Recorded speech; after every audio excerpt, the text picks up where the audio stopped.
When a shy waitress overheard two words in a dying language, she had 3 seconds to choose: stay invisible and keep her minimum wage job, or destroy a billionaire's $150 million deal in front of Manhattan's most powerful people and lose everything. What she didn't know?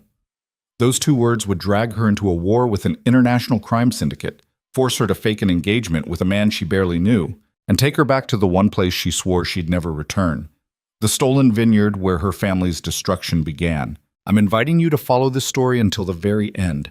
Hit that like button and drop a comment with your city so I can see how far this story travels. The rain came down like bullets against the floor-to-ceiling windows of Celestine, Manhattan's most exclusive rooftop restaurant. 32 floors above the city, where reservations required 6 months' notice and a net worth nobody talked about, Emily Romano moved through the dining room like a shadow. She'd perfected the art of disappearing. Head slightly bowed. Steps whisper quiet. Eyes that saw everything but meant nothing. After 3 years working tables for people who wore her annual salary on their wrists, Emily had learned the fundamental truth of her existence. Rich people didn't want to see the help.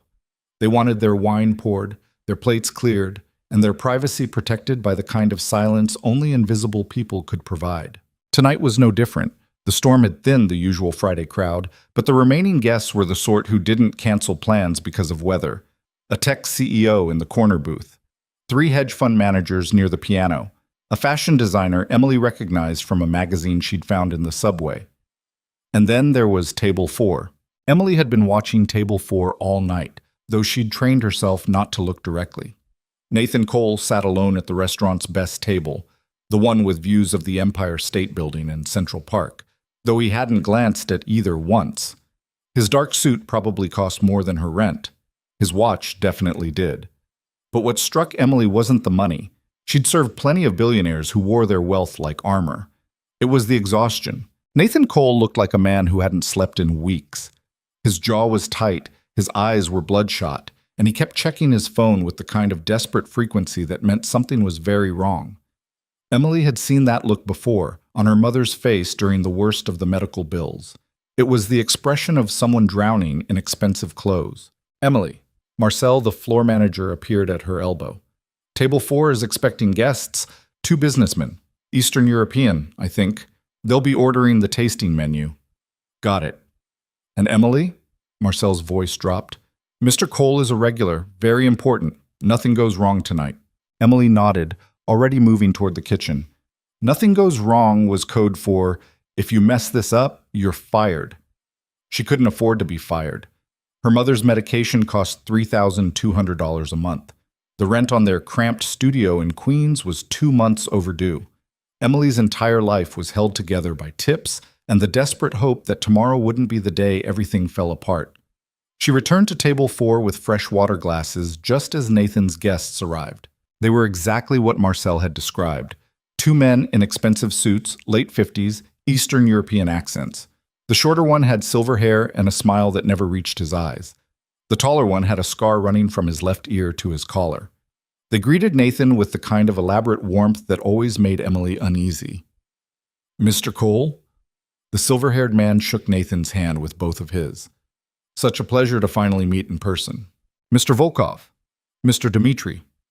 Nathan gestured to the empty seats. Please. Emily poured water, set down menus, recited the specials in the flat, pleasant voice she'd perfected.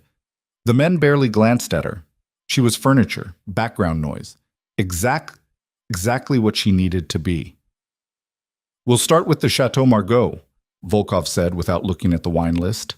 The 2005. Emily's stomach dropped. That bottle cost $4,200.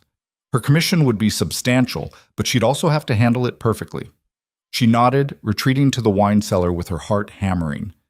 When she returned with the bottle, the men were already deep in conversation. Emily began the ritual of opening the wine, letting Volkov examine the label, pouring a taste for his approval. Her hands were steady despite the price tag. This part she could do in her sleep. The mining rights are guaranteed, Volkov was saying. 40 square kilometers of untouched lithium deposits in Kazakhstan. Perfect for your battery production. Emily froze. She wasn't supposed to listen. Listening to guest conversations was grounds for immediate termination. But something in Volkov's tone made her pause. A slight shift, like a card dealer palming an ace. I've reviewed the geological surveys, Nathan said. He sounded tired. The lithium content is exactly what we need, but $150 million is significant. I need absolute certainty before we proceed. Of course, Dmitri smiled, which is why we've brought the documentation. He placed a leather briefcase on the table. Emily finished pouring the wine, moving around the table with mechanical precision. She was supposed to leave. Walk away. Let the rich men make their rich deals. But then Volkov leaned toward Dmitri and said something in a language Emily hadn't heard in 15 years. Her grandfather's language. Not Italian, not standard Sicilian, the ancient dialect from the mountain villages where her family had lived for 8 generations before everything fell apart. A dialect so specific, so regional, that maybe 3,000 people on Earth still spoke it. And what Volkov said, in that dying language he thought nobody else could understand, was "U shemustapi muzikari u amu." The fool is about to bite the hook. Emily's hand trembled, wine sloshing against the edge of the glass. Dmitri responded in the same dialect. "150 milioni pinenti, u terrenu è vacanti." 150 million for nothing. The land is empty. Emily set down the wine bottle before she dropped it. They were scamming him. The lithium mine was fake. They were about to steal $150 million from Nathan Cole, and he had no idea because he didn't speak a language that barely existed outside of 3 villages in Sicily. Emily's throat went dry. She should walk away. This wasn't her problem. These people operated in a world where $150 million was a number on a contract, where fraud was probably just another Tuesday. Nathan Cole was a billionaire. He'd recover. He'd sue. He'd hire lawyers and investigators and make these men disappear. But her family's vineyard had been stolen the same way. Different language, same con. Men in expensive suits smiling while they destroyed everything her grandfather had built. And by the time anyone realized what had happened, the thieves were gone, and the paperwork was ironclad. Emily looked at Nathan Cole. He was signing something, a preliminary agreement. His hand moved across the page with the defeated efficiency of a man too exhausted to see the trap. She had 3 seconds to decide. Keep her job, or tell the truth. Stay invisible, or burn everything down. Emily's hands were shaking so hard she had to grip the wine bottle to steady them. "Excuse me." Her voice came out wrong, too loud, too sharp. "I'm sorry, but I need to speak with you." All 3 men looked up. For the first time all night, they actually saw her. Nathan frowned. "Is something wrong with the wine?" "No, Emily's voice cracked. "I need to speak with you, privately, right now." Volkov's smile vanished. "I'm sorry, what is this?" "Please." Emily looked directly at Nathan, breaking every rule she'd ever learned about staying invisible. "Don't sign anything, not yet." The restaurant went quiet. At the other tables, conversation stopped. Marcel was staring at her from across the room with an expression of absolute horror. Nathan set down his pen. "I'm in the middle of a business meeting." "I know, I'm sorry, but you can't sign that contract." Emily's voice was steadier now, louder. "These men are lying to you." Dmitri stood up. "This is ridiculous. Mr. Cole, I don't know what—" "The lithium mine doesn't exist," Emily said. The words came out in a rush, unstoppable now. "They're running a scam. I heard them.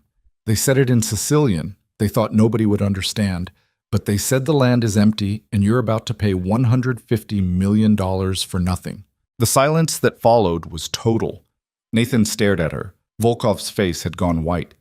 Dmitri's hand moved toward the briefcase. "You speak Sicilian." Nathan's voice was very quiet. "Not standard Sicilian, mountain dialect. From Corleone." Emily's heart was beating so hard she thought she might pass out. "My grandfather taught me. He's from there. And these men just said in that exact dialect that you're a fool about to bite a hook." Nathan turned to Volkov. The businessman's expression had shifted from shocked to dangerous. "This is absurd. A waitress making accusations." "Repeat what you said." Nathan's voice had changed completely. No exhaustion now, just cold focus. "Right now, in English." Volkov stood up. "We don't have to tolerate this disrespect." "Uskemu stapi muzikari u amu," Emily repeated, her voice shaking. That's what you said, word for word. And then your friend said the land is empty. Nathan picked up his phone. Security, table 4, now. What happened next happened fast. Dmitri grabbed the briefcase. Volkov lunged toward the exit, but Nathan was faster than he looked. His hand shot out and caught Volkov's wrist with the kind of controlled force that said he'd done this before. 2 security guards appeared from nowhere, moving with military precision. Within seconds, both men were restrained. Check the briefcase, Nathan said quietly. One of the guards forced it open. Inside were geological surveys, contracts, official-looking documents with stamps and signatures. Everything a legitimate mining deal would need. Nathan picked up one of the surveys, studied it for 5 seconds, then held it up to the light. Photoshop, he said flatly. Bad Photoshop. Look at the layering on the lithium density markers. He grabbed another document. This government seal is from 2019. Kazakhstan changed their mining certification stamps in 2021. He threw the paper down. Everything in here is fake. Volkov started speaking rapidly in Russian. Dmitri was cursing in what might have been Ukrainian. The security guards dragged them toward the service elevator while other diners watched in stunned silence. Emily stood frozen, the wine bottle still in her hand. Marcel appeared at her side, his face purple with rage. My office, now! Wait, Nathan's voice cut through the chaos. She stays. Mr. Cole, I apologize profusely for this disruption. She just saved me $150 million. Nathan was looking at Emily like he was seeing her for the first time. Whatever you're about to do, don't. Marcel's mouth opened and closed. Sir, she violated protocol. She interfered with a guest's business. She stopped a felony fraud. Nathan pulled out his phone again. I'm calling my lawyers and the FBI. This woman is a witness.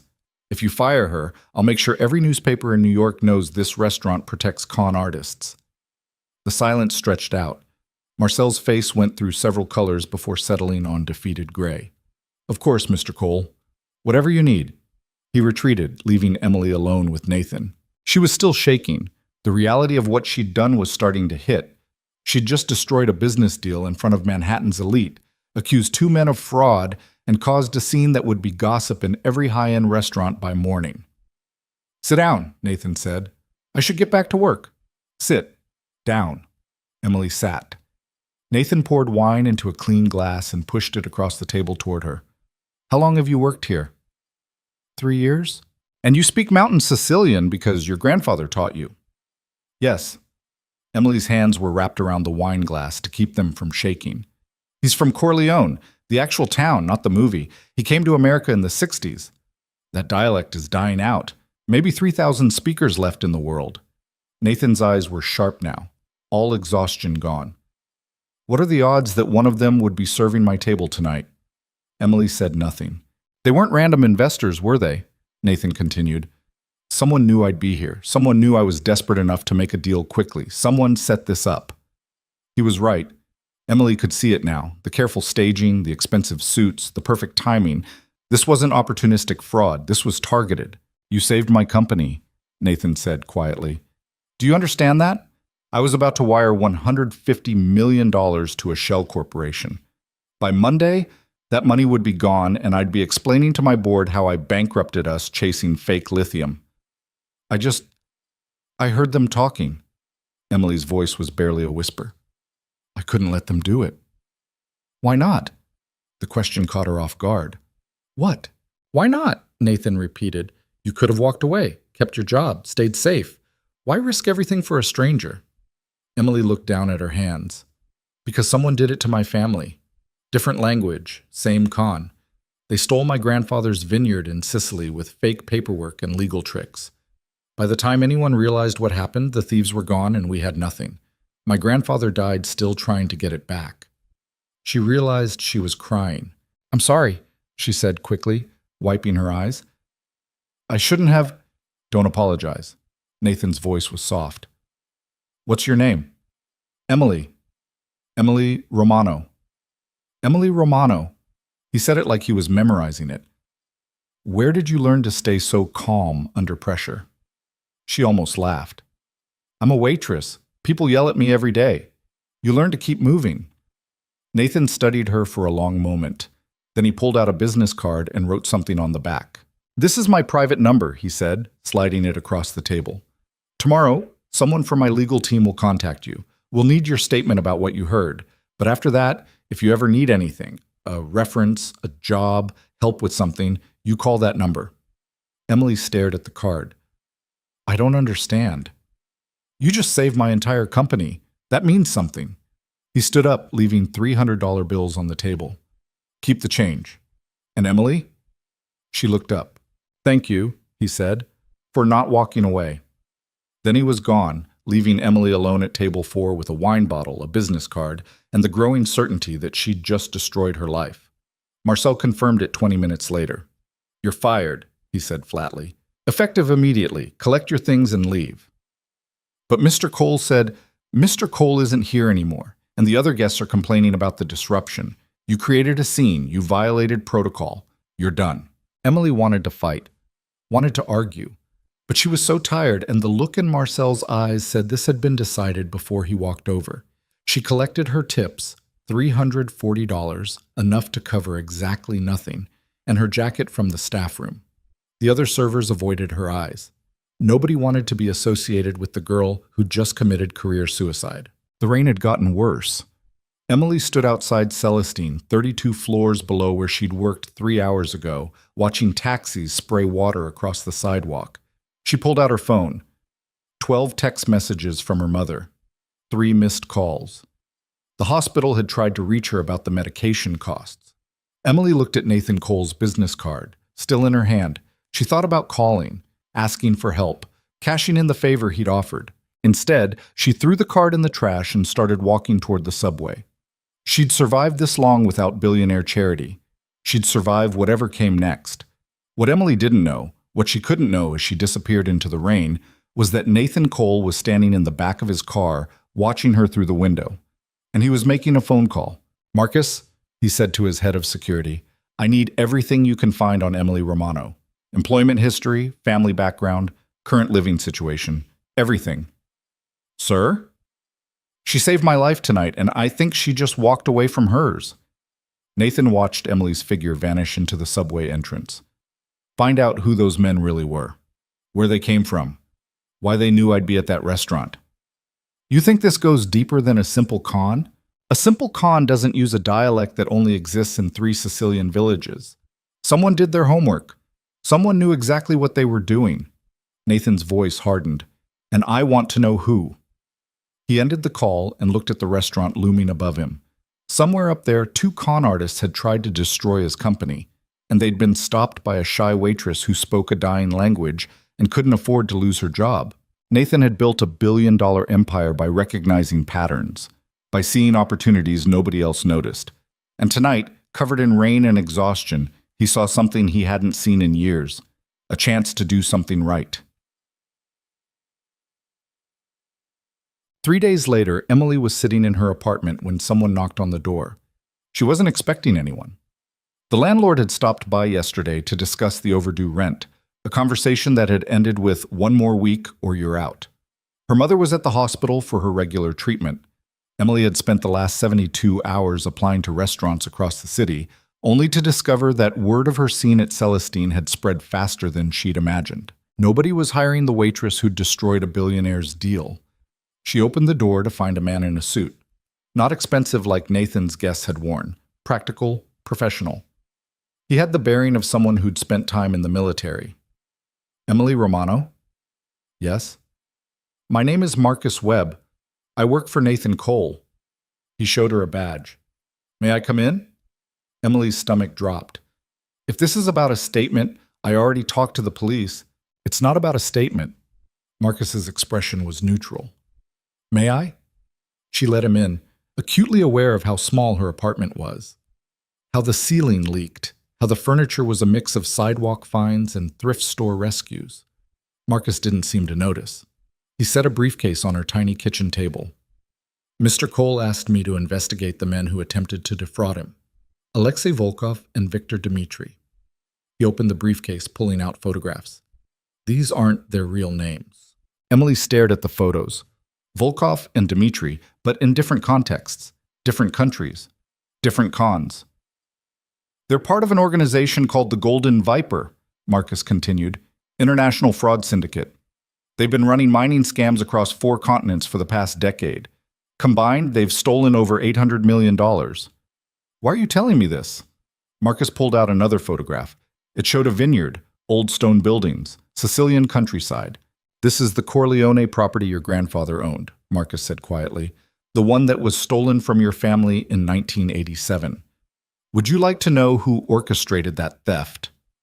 Emily couldn't breathe. Marcus placed another photo on the table, a younger man, maybe in his 30s, standing in front of the vineyard with a satisfied smile. Alexei Volkov, Marcus said. 39 years ago. He was running the same con then that he tried to run on Mr. Cole. Your family wasn't the only victim. There were 17 others across Sicily and Calabria. All of them lost their land. None of them ever got it back. Emily sat down hard. The man who destroyed your grandfather's life just tried to destroy Nathan Cole's company, Marcus said, and you stopped him. I don't understand what you want from me. Marcus closed the briefcase. Mr. Cole believes the Golden Viper stole something else during their meeting. Technical specifications for his company's new battery technology. Files that were on his laptop during the dinner. He didn't notice until later, but someone accessed his system remotely. How is that possible? The briefcase they brought. It had a wireless transmitter hidden in the lining. While you were pouring wine, they were downloading everything on his hard drive. Marcus's expression was grim. Those files are worth $2 billion on the black market. If the Golden Viper sells them to competitors, Mr. Cole's company is finished. Emily's head was spinning. What does this have to do with me? Mr. Cole wants to stop them, but he can't do it through legal channels. These men operate in countries without extradition treaties. By the time any court case proceeds, the technology will be sold and the money will be gone. Marcus paused. He needs someone who understands how they think, someone who speaks their language, someone they underestimated once already. You can't be serious. He wants to hire you. Emily laughed. It came out broken. To do what? I'm a waitress. I got fired 3 days ago. I can barely pay my rent. Marcus pulled out a check. Emily looked at the number. $50,000. That's your signing bonus, Marcus said. If you agree to help Mr. Cole recover the stolen files and stop the Golden Viper from selling them, your salary during the operation will be $20,000 per week, plus coverage of all your mother's medical expenses, plus full legal protection. Emily couldn't speak. This is dangerous, Marcus continued. These men have killed people. If you agree, you'll be putting yourself at risk. Mr. Cole won't ask you to do anything illegal, but he will ask you to do things that are unconventional. Why me? Emily's voice was barely a whisper. Because you're the only person who's ever beaten them. Marcus stood up. Think about it. You have 24 hours to decide. If you say yes, a car will pick you up tomorrow night at 8. He left the check on the table. Emily sat alone in her apartment, staring at more money than she'd ever seen in her life. Outside, sirens wailed. The ceiling dripped. Her phone buzzed with another text from the hospital about her mother's medication. She picked up the check. Tomorrow night at 8, Emily Romano would either stay in her dying apartment and watch her life collapse, or she'd get in a car with a billionaire and go to war with the organization that destroyed her family. She looked at the photograph of her grandfather's vineyard one more time. Then she made her decision. Nathan Cole's penthouse occupied the entire top floor of a building in Tribeca that didn't advertise its address.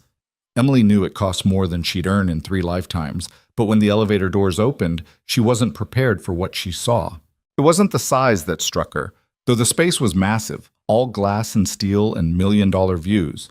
It wasn't even the obvious wealth, the art that belonged in museums, the furniture that looked like it had been designed for someone specific. It was the toys, a plastic castle in the corner, crayons scattered across a coffee table, a child's drawing taped to a refrigerator that probably cost more than a car. Emily. Nathan emerged from a hallway, and for a moment she didn't recognize him.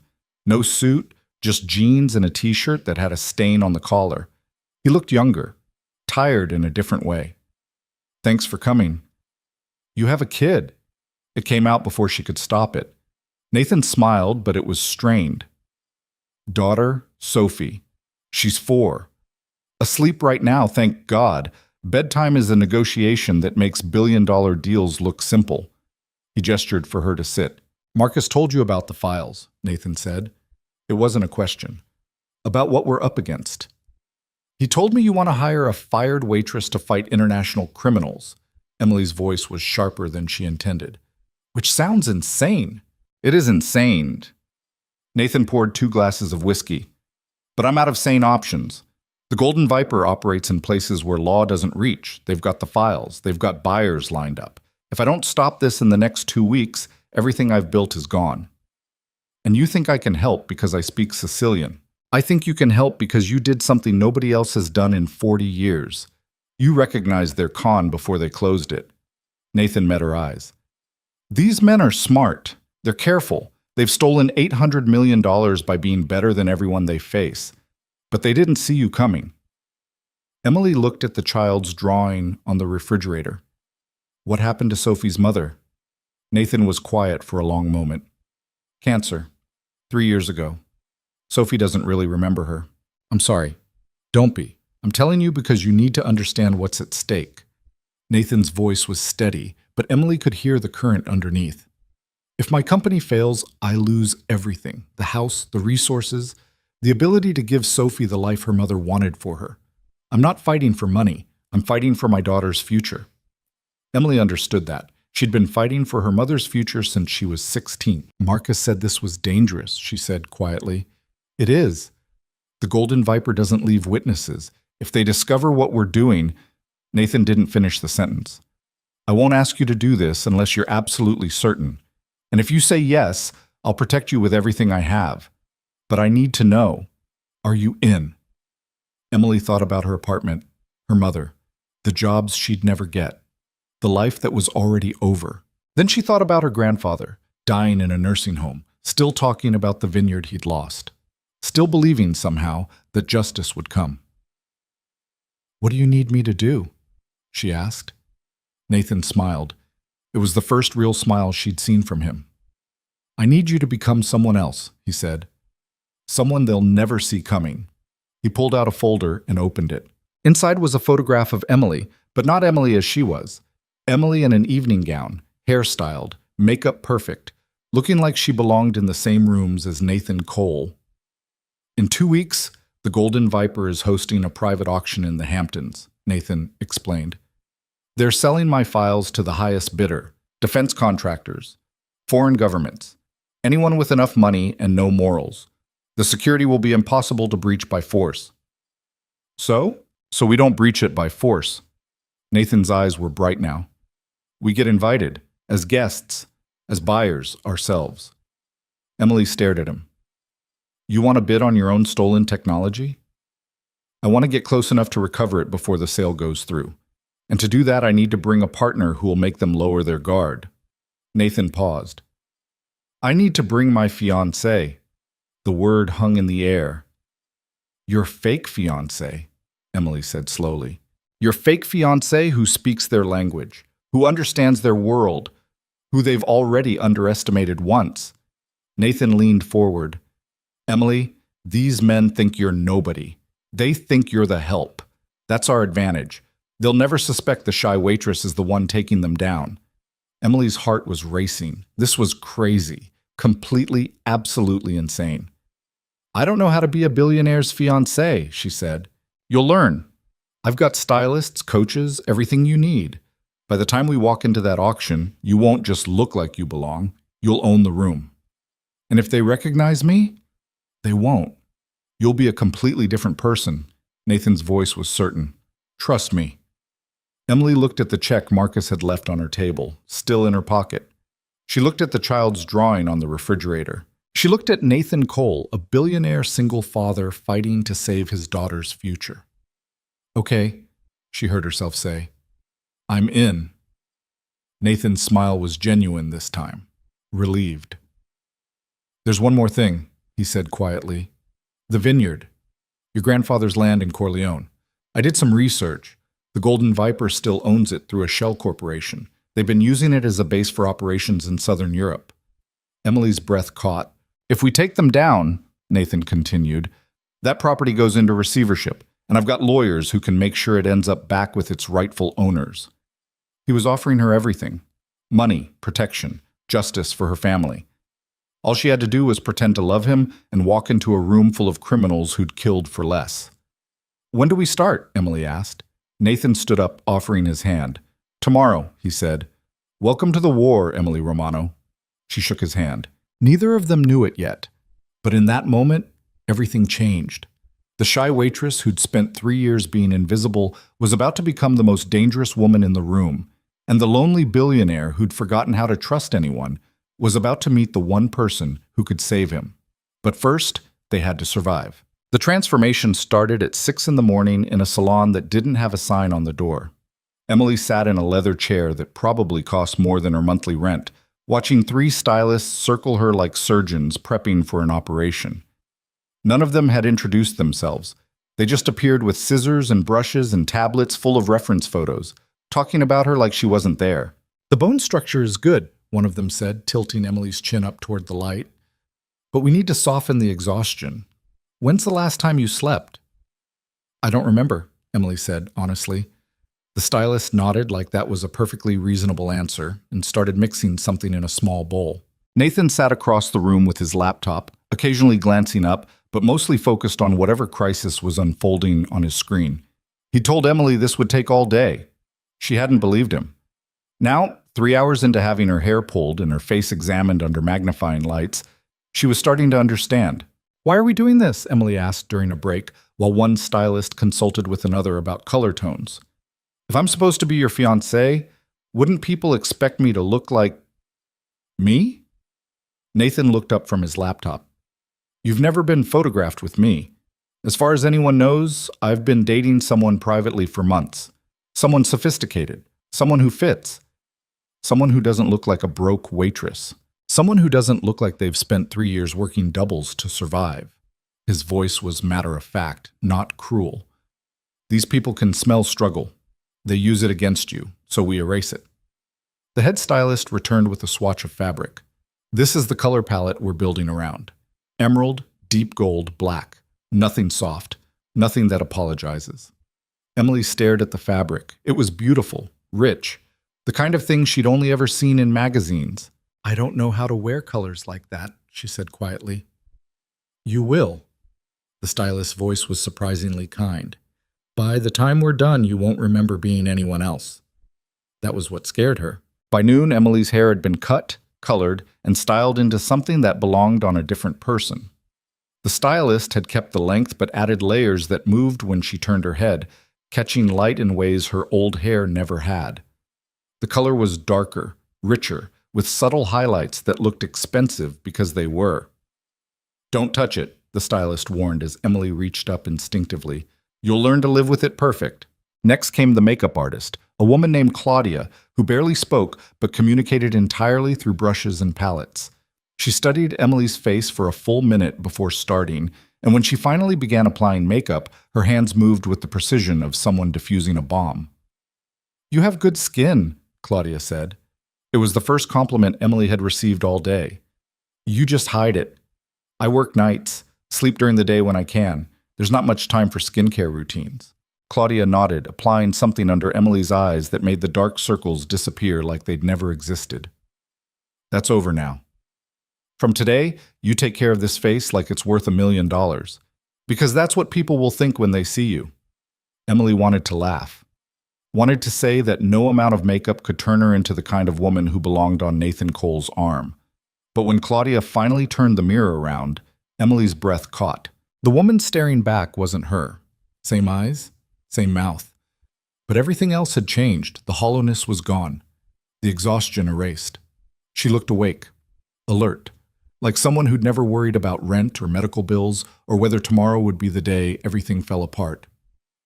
"Nathan," Claudia called. "Come look." Nathan crossed the room and stopped. For a long moment, he just stared. "Is it wrong?" Emily asked. Her voice sounded small. "No." Nathan's expression was unreadable. "It's perfect. You look like someone I'd propose to." Something about the way he said it made Emily's stomach flip. The wardrobe consultant arrived after lunch with 6 rolling racks of clothes.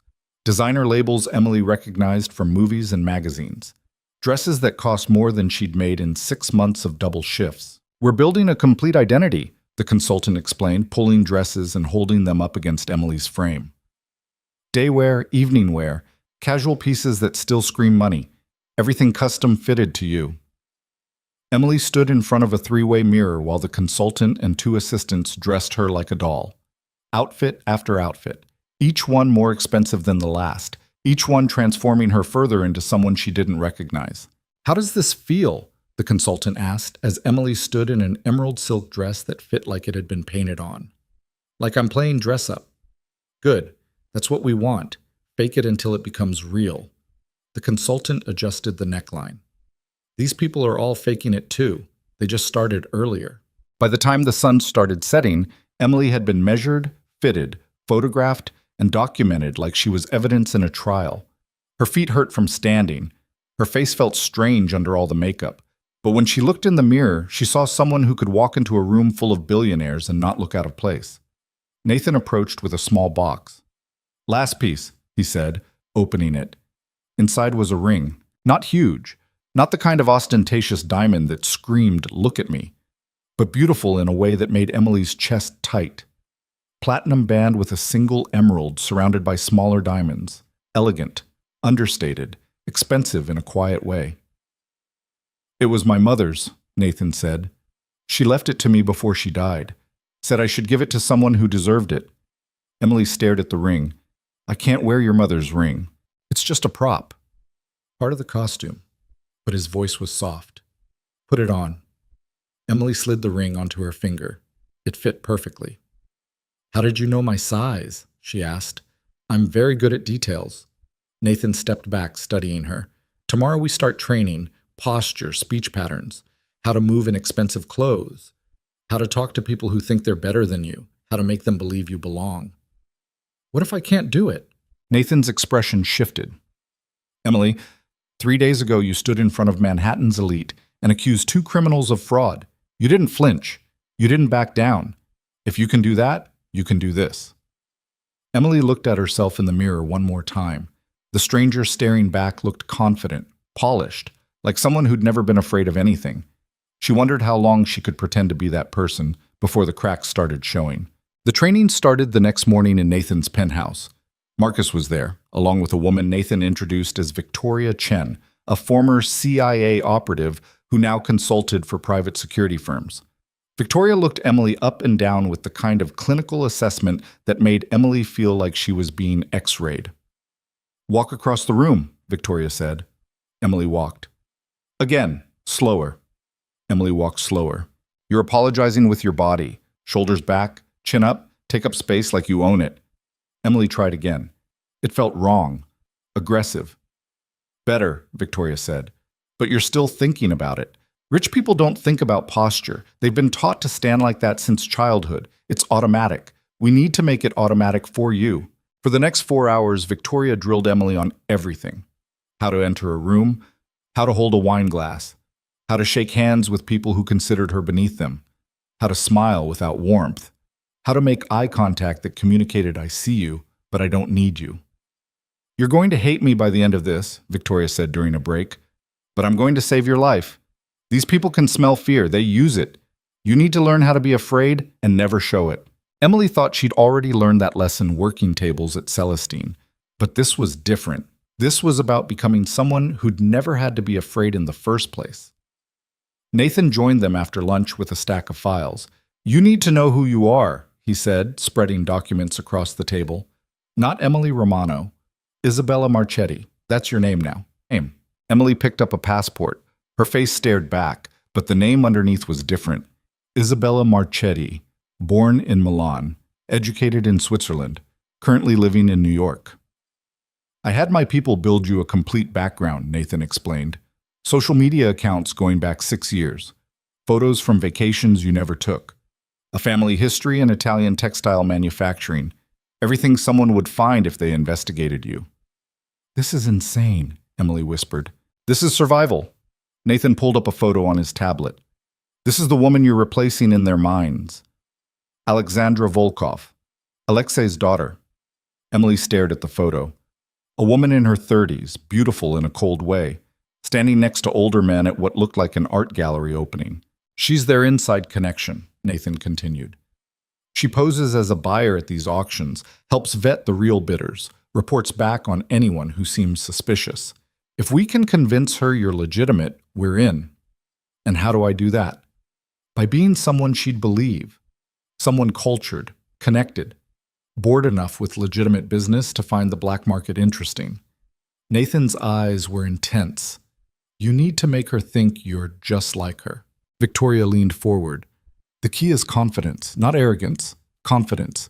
You walk in like you've been to 100 of these events, like buying stolen technology is just another Tuesday.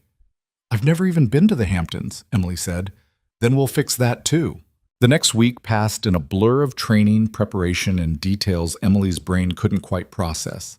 They flew to the Hamptons in Nathan's private helicopter, Emily's first time in any aircraft, though she pretended she'd done it 1,000 times. They stayed at a beach house that made his penthouse look modest. They practiced scenarios until Emily could recite her fake background in her sleep. Every morning started with Victoria drilling her on body language and social cues.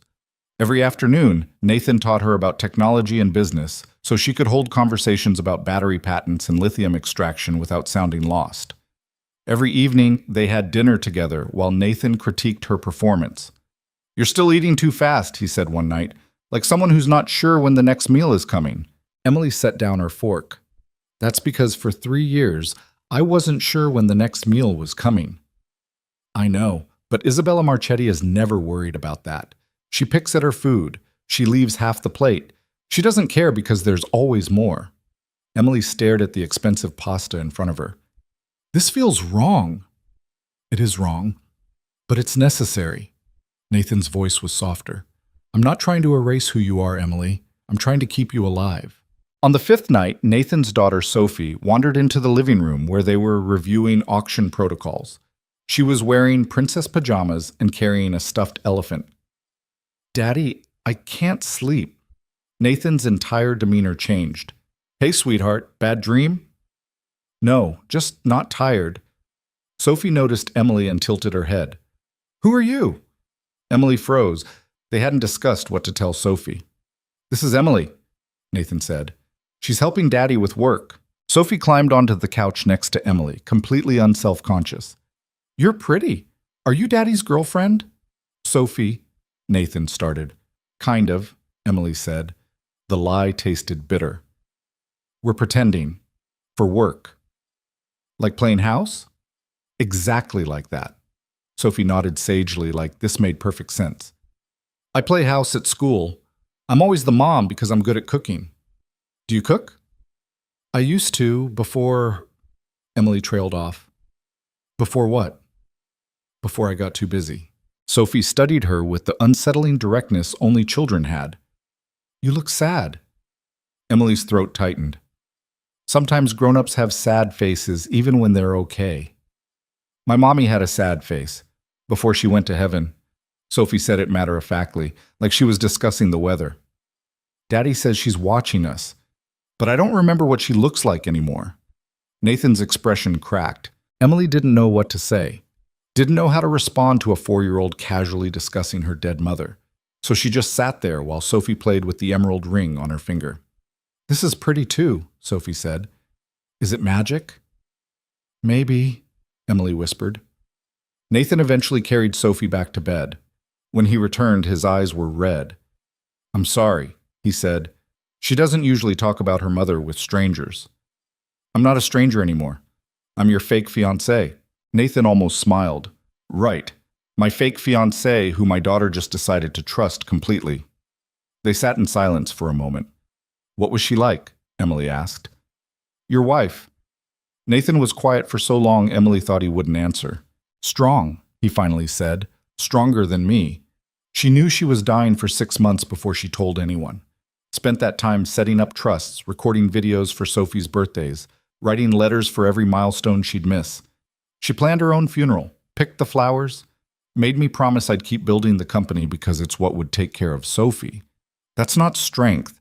That's terror disguised as control. Nathan looked at her sharply. I'm sorry, Emily said quickly. I shouldn't have... No, you're right. Nathan's voice was rough. She was terrified, and I let her handle it alone because I didn't know how to help.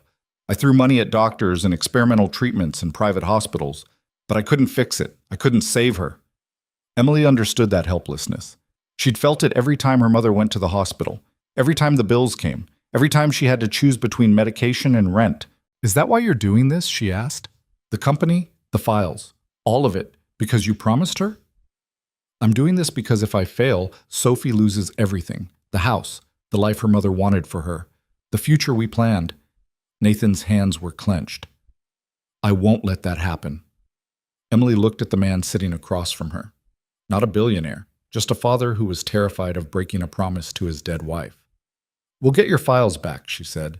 You sound certain. I am, because I've got more to lose than you do. Nathan frowned. What do you mean? Emily stood up, walking to the window. The ocean was dark beyond the glass. You've got money, resources. If this fails, you'll rebuild. You'll figure something out. But me? I've got one shot, one chance to stop being invisible, to save my mother, to get back what my family lost. She turned to face him. So I'm not going to fail. Something shifted in Nathan's expression. You're not doing this for the money. The money helps. But no. I'm doing this because these men took everything from my grandfather, and then they tried to take everything from you. And I'm tired of watching bad people win.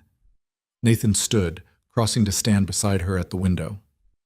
You're not what I expected, he said quietly. What did you expect? Someone who'd take the money and run. Someone who'd panic when it got real. Someone who'd need saving. He paused. But you're not that person. I've been saving myself for a long time, Emily said. I'm just doing it with better shoes now. Nathan laughed. It was the first real laugh she'd heard from him. Isabella Marchetti wouldn't say that, he said. Then it's good we're alone. They stood there in silence, watching the ocean. And for a moment, Emily forgot they were pretending. Forgot she was wearing someone else's clothes and someone else's name and someone else's ring. For a moment, she just stood next to someone who understood what it meant to fight for the people you loved. The night before the auction, Marcus arrived with final intelligence. We've confirmed the location, he said, spreading blueprints across Nathan's kitchen table. Private estate in East Hampton. Belongs to a shell corporation owned by the Golden Viper. Security is military grade, armed guards, surveillance, the works. How many people are we expecting? Nathan asked. 30 buyers maximum, all invitation only, all verified through their network. Marcus pointed to various points on the blueprint. Entry is through the main house. Auction happens in a converted ballroom. Your files will be in a secure room adjacent to the auction floor. So we just need to get into that room, recover the files, and get out without anyone noticing, Emily said. Essentially, yes. That's impossible. That's why we're not doing it during the auction, Nathan said. We're doing it before. He explained the plan. They'd arrive early, during the cocktail hour before the auction started. While the other buyers were networking and sizing each other up, Emily would excuse herself to the bathroom. Nathan would create a distraction near the main security station. In the confusion, Emily would slip into the secure room, copy the files onto a drive, and return to the party. What kind of distraction? Emily asked. Medical emergency. Allergic reaction to something in the food. Dramatic enough to pull security away from their posts. Nathan's expression was calm. I've done it before. Of course you have. Marcus pulled out 2 small devices. These are the drives. They'll copy everything in under 90 seconds. Once you're in the room, plug it in, wait for the green light, and get out. Emily picked up one of the drives. It was smaller than her thumb. What if the room is locked? She asked. It will be. Marcus handed her something that looked like a credit card. RFID cloner. Hold it near any security badge for 3 seconds, and it'll copy the access code. Find someone with clearance, bump into them, apologize, walk away. You make it sound easy. It's not easy. But you're smart and you're invisible. That's better than easy. Nathan's phone buzzed. He looked at the screen and his expression tightened. What is it? Marcus asked. Alexandra Volkov just confirmed her attendance. Nathan showed them a message. She's bringing her father. Emily's stomach dropped. Alexei Volkov will be there? Apparently, he wants to personally oversee the sale. Nathan's jaw was set. Which means he'll remember you from the restaurant. Then this is over. We can't. No. Nathan's voice was firm. This changes nothing. You look completely different. You sound different. You'll be playing a character he's never met. He won't recognize you. You don't know that. I do know that. Because I barely recognized you after one day of preparation. He saw you for maybe 3 minutes, weeks ago, while he was focused on conning me. You're not even on his radar. Emily wanted to believe him, but she remembered the way Alexei Volkov had looked at her after she'd exposed him, like she was something to be eliminated. Victoria spoke up from across the room. If you're scared, that's good. Scared keeps you sharp. Scared keeps you alive. But don't let it control you. Easy for you to say. I once spent 6 weeks undercover in a Chechen prison pretending to be a corrupt lawyer. Every single day I was certain someone would recognize me. Someone would figure it out. Someone would put a bullet in my head. Victoria's eyes were hard. But they didn't. Because I committed to the character completely. No hesitation, no second guessing. You need to do the same. Emily looked at Nathan. What if I can't? Then we abort and find another way. His voice was steady. I won't ask you to do something that gets you killed. But Emily, I believe you can do this. I've watched you this week. You're not the same person who walked into my penthouse. You've become someone else. That's what I'm afraid of, Emily whispered. Nathan took her hand, the one wearing his mother's ring. You're still you, he said quietly, under all of it, under the clothes and the makeup and the fake name. You're still the woman who risked everything to stop a scam. That person doesn't disappear just because you look different. Emily wanted to believe him. She looked at Marcus, at Victoria, at the blueprint spread across the table. Okay, she said, I'm ready. But she wasn't ready. The next evening, standing in front of a mirror in a black designer gown that cost more than she used to make in a year, Emily realized she had no idea who she was anymore. The woman in the reflection was stunning, poised, the kind of person who belonged at exclusive auctions and private estates, hair perfect, makeup flawless, wearing a dead woman's ring and a fake identity and the weight of everything that could go wrong. You look beautiful, Nathan said from the doorway. Emily turned. He was in a tuxedo, looking like he'd stepped out of a magazine. For a moment, she forgot this was pretend. I look like someone else, she said. Good. That's the point. He crossed the room, adjusting his cufflinks. The car leaves in 10 minutes, last chance to back out. I'm not backing out. Then we need to practice. Practice what? Nathan held out his hand. We're engaged. We need to look like it. Emily took his hand. His grip was warm, steady. Closer, he said. She stepped closer. Nathan's other hand settled on her waist, and Emily's breath caught. This was part of the act, part of the character. But it didn't feel like acting. When we walk in, you'll have your hand on my arm, Nathan said quietly. We'll move together, like we've done this 1,000 times, like you belong there and everyone else is just visiting. What if someone asks how we met? We met at a charity gala in Milan. You were there representing your family's textile business. I was speaking about sustainable manufacturing. We talked for 3 hours, and I knew. Knew what? That you were different from everyone else in that room. His eyes held hers. That's our story, close enough to the truth that it'll sound real. Emily's heart was racing. And when did you propose? 3 months ago, private dinner at my penthouse. I'd planned this elaborate thing, but ended up just asking during dessert because I couldn't wait. Nathan paused. Sophie helped pick the ring. You're good at this. I've had practice lying to people. His voice was bitter. Investors, competitors, board members, everyone wants a story. I just give them one they'll believe.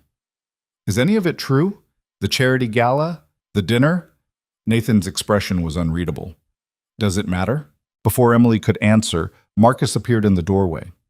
Car's ready, he said. Time to go. Nathan released Emily, stepping back. The moment broke. Remember, he said as they headed for the elevator. You're Isabella Marchetti. You're bored with legitimate business. You're here because it's interesting, and you're completely in love with me. Emily looked at the ring on her finger. Right, she said. Completely in love. But as the elevator descended toward the car that would take them to the auction, Emily realized the most dangerous part of this plan wasn't the criminals, or the security, or the risk of getting caught. It was how easy it was becoming to forget she was pretending. The estate rose out of the Hamptons' darkness like something from another century. Iron gates, manicured hedges that probably cost more to maintain than most people's mortgages. A circular driveway lit by torches that cast jumping shadows across marble fountains and sculpted topiaries. Emily's hand tightened on Nathan's arm as their car joined the line of vehicles waiting to be vetted by security. "Breathe," Nathan murmured. "You've been to places like this before, remember?" "Right. Isabella has." Emily forced herself to relax her grip. "Isabella is bored by all this." "Exactly." The car ahead of them was waved through. Then it was their turn. A guard in a dark suit approached, carrying a tablet. Nathan lowered the window. "Name?" "Nathan Cole, +1. The guard checked his tablet, then nodded to someone Emily couldn't see. A second guard walked around the car with what looked like a mirror on a pole, checking underneath for explosives or tracking devices. A third guard appeared with a sensor wand. "Step out of the vehicle, please." They climbed out. The night air was cold against Emily's bare shoulders. Another guard ran the wand over Nathan, then turned to Emily. She stood perfectly still while the device passed over her dress, her clutch, her jewelry. The emerald ring caught the torchlight. "Beautiful piece," the guard said. "Family heirloom," Emily replied. Her voice came out smooth, bored. Isabella's voice. "My fiancé has excellent taste in antiques." The guard smiled slightly and waved them through. Nathan's hand found the small of Emily's back as they walked toward the entrance. To anyone watching, they looked like exactly what they were pretending to be. A wealthy couple arriving fashionably late to an event they didn't particularly care about. But Emily could feel Nathan's fingers pressing slightly harder than necessary. A warning. Or maybe reassurance. The main entrance opened into a foyer that belonged in a museum. Marble floors, crystal chandeliers, original art on the walls that Emily recognized from her mother's old coffee table books. A Monet, a Degas. Paintings worth millions hanging like wallpaper. A woman in a severe black suit greeted them. "Mr. Cole, welcome. If you'll follow me to the reception area." They were led through a hallway lined with more art, more wealth, more casual displays of money that made Emily's earlier life feel like it had happened to someone else. The reception area was a converted ballroom with floor-to-ceiling windows overlooking dark gardens. Maybe 40 people mingled with champagne glasses, their conversations creating a low hum of polite noise. Emily scanned the room automatically, looking for exits, security cameras, armed guards trying to blend in as staff. "Champagne?" A server appeared with a tray. Nathan took 2 glasses, handing one to Emily. Their fingers brushed, and she felt the small device he'd palmed into her hand, the RFID cloner. She slipped it into her clutch without missing a beat. "Not bad," Nathan murmured as the server moved away. "You're a natural." "I spent 3 years serving people like this. I know how they move." "That's not what I meant." Before Emily could respond, a voice cut through the ambient noise. "Nathan Cole, I didn't expect to see you here." A man in his 50s approached, silver-haired, with the kind of tan that came from yachts and private islands. His smile didn't reach his eyes. "Richard." Nathan's tone was perfectly neutral. "Small world." Indeed, Richard's gaze slid to Emily with undisguised interest. "And who is this?" "Isabella Marchetti," Emily said before Nathan could introduce her. She extended her hand. Charmed. Richard took her hand, holding it a fraction too long. "Marchetti. The textile family?" "Guilty. Though I prefer to think of us as the boring thread people." Emily smiled, withdrawing her hand smoothly. "My father always said we made our fortune by literally holding everyone else's clothes together." Richard laughed. "And how did you end up with this workaholic?" "Charity gala in Milan. He was giving a speech about sustainable manufacturing. I was trying not to fall asleep." Emily glanced at Nathan with practiced affection. Then he started talking about lithium extraction, and I realized he was the only interesting person in the room. "How romantic," Richard said dryly. "We're very dull, I'm afraid," Nathan said. "Isabella collects me from my office at midnight and forces me to eat actual food. It's terrible." "Someone has to keep you alive," Emily said. "Your daughter needs you." Richard's expression shifted slightly. "I didn't know you had a daughter." "Most people don't." Nathan's voice was cool. I prefer to keep my family private. Of course. Richard's smile was knowing. Well, I'll let you two enjoy the evening. Emily, lovely to meet you. Isabella, Emily corrected gently. Right, Isabella. He drifted away and Emily released a breath she didn't know she'd been holding. That was a test, Nathan said quietly. I know. You passed. Who was he? Richard Vance, venture capitalist. Also probably an informant for whoever's running this auction. Nathan's eyes tracked Vance across the room. He'll report back that we seem legitimate. Good. But he called you Emily. I noticed. Did you correct him too quickly? Would Isabella have cared? Emily's stomach tightened. I don't know, maybe. People get my name wrong all the time. Not people like that. They remember names, details. It's how they operate. Nathan's voice was tense. We need to be more careful. Before Emily could respond, a woman's voice rang out across the room. Ladies and gentlemen, if you'll begin making your way to the auction hall. The crowd started moving. Emily and Nathan joined the flow, passing through another set of doors into what had once been a library, but was now configured with rows of chairs facing a raised platform. At the front of the room was a table with a locked case on top of it. Nathan's files. Emily could see them from here. A slim briefcase, unassuming, containing technology worth billions. See the door on the left? Nathan whispered as they found seats in the middle section. That's the secure room. That's where you're going. Emily spotted it, unmarked, probably locked, with a card reader beside the handle. I need someone with clearance, she murmured. Front row, woman in the red dress. She's been talking to security all night. Money says she's got access. Emily studied the woman. Late 30s, attractive, moving with the kind of confidence that came from always getting what she wanted. Something about her was familiar. Then the woman turned and Emily's blood went cold. Alexandra Volkov. She looked different from her photos. Harder. But it was definitely her. Alexei's daughter. The woman who helped run these auctions. The woman who would recognize Emily instantly if she got too close. That's her, Emily breathed. I know. She's the one with access. I know. Nathan, I can't. You can. His hand found hers under the cover of her clutch. She doesn't know who you are.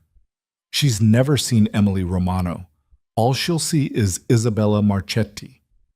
You're asking me to walk up to the daughter of the man I exposed and steal her security clearance? Yes. Emily wanted to laugh, or scream, or run. Instead, she watched as Alexandra Volkov took her seat in the front row, crossing her legs with practiced elegance. Watched as a man approached her, Alexei Volkov himself, older, moving with the careful precision of someone who'd survived by never making mistakes. He sat down next to his daughter, and Emily saw his profile clearly for the first time since that night at Celestine. Her hands started shaking. He's here, she whispered. I know. It doesn't matter. It matters to me. Nathan's grip on her hand tightened. Emily, look at me. She turned.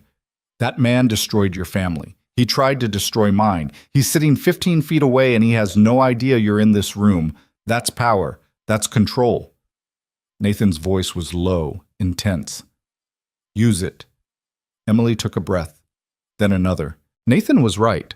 Alexei Volkov had no idea the invisible waitress was sitting behind him wearing a $10,000 dress and his mother's ring. He'd looked through Emily at Celestine the same way he'd looked through every server, every assistant, every person he considered beneath him. That was his weakness, and it was about to destroy him. A man walked onto the platform and the room quieted. Good evening, ladies and gentlemen. Welcome. I trust you've all verified the authenticity of the items in tonight's catalog. Polite murmurs of agreement. Excellent. Then let's begin with lot number 1. Experimental drone technology, liberated from a defense contractor in Tel Aviv. The auction started. Emily barely heard it. She was too focused on watching Alexandra Volkov, studying her movements, the way she checked her phone, the way she touched her necklace when she was thinking, the way she glanced back at the secure room door every few minutes. She's nervous, Emily whispered. She should be. That room contains everything her organization has stolen in the past 6 months. If something goes wrong, it's her responsibility. When do I move? Wait for my signal. The auction continued. Lot 2 sold for $3 million. Lot 3 for $5 million.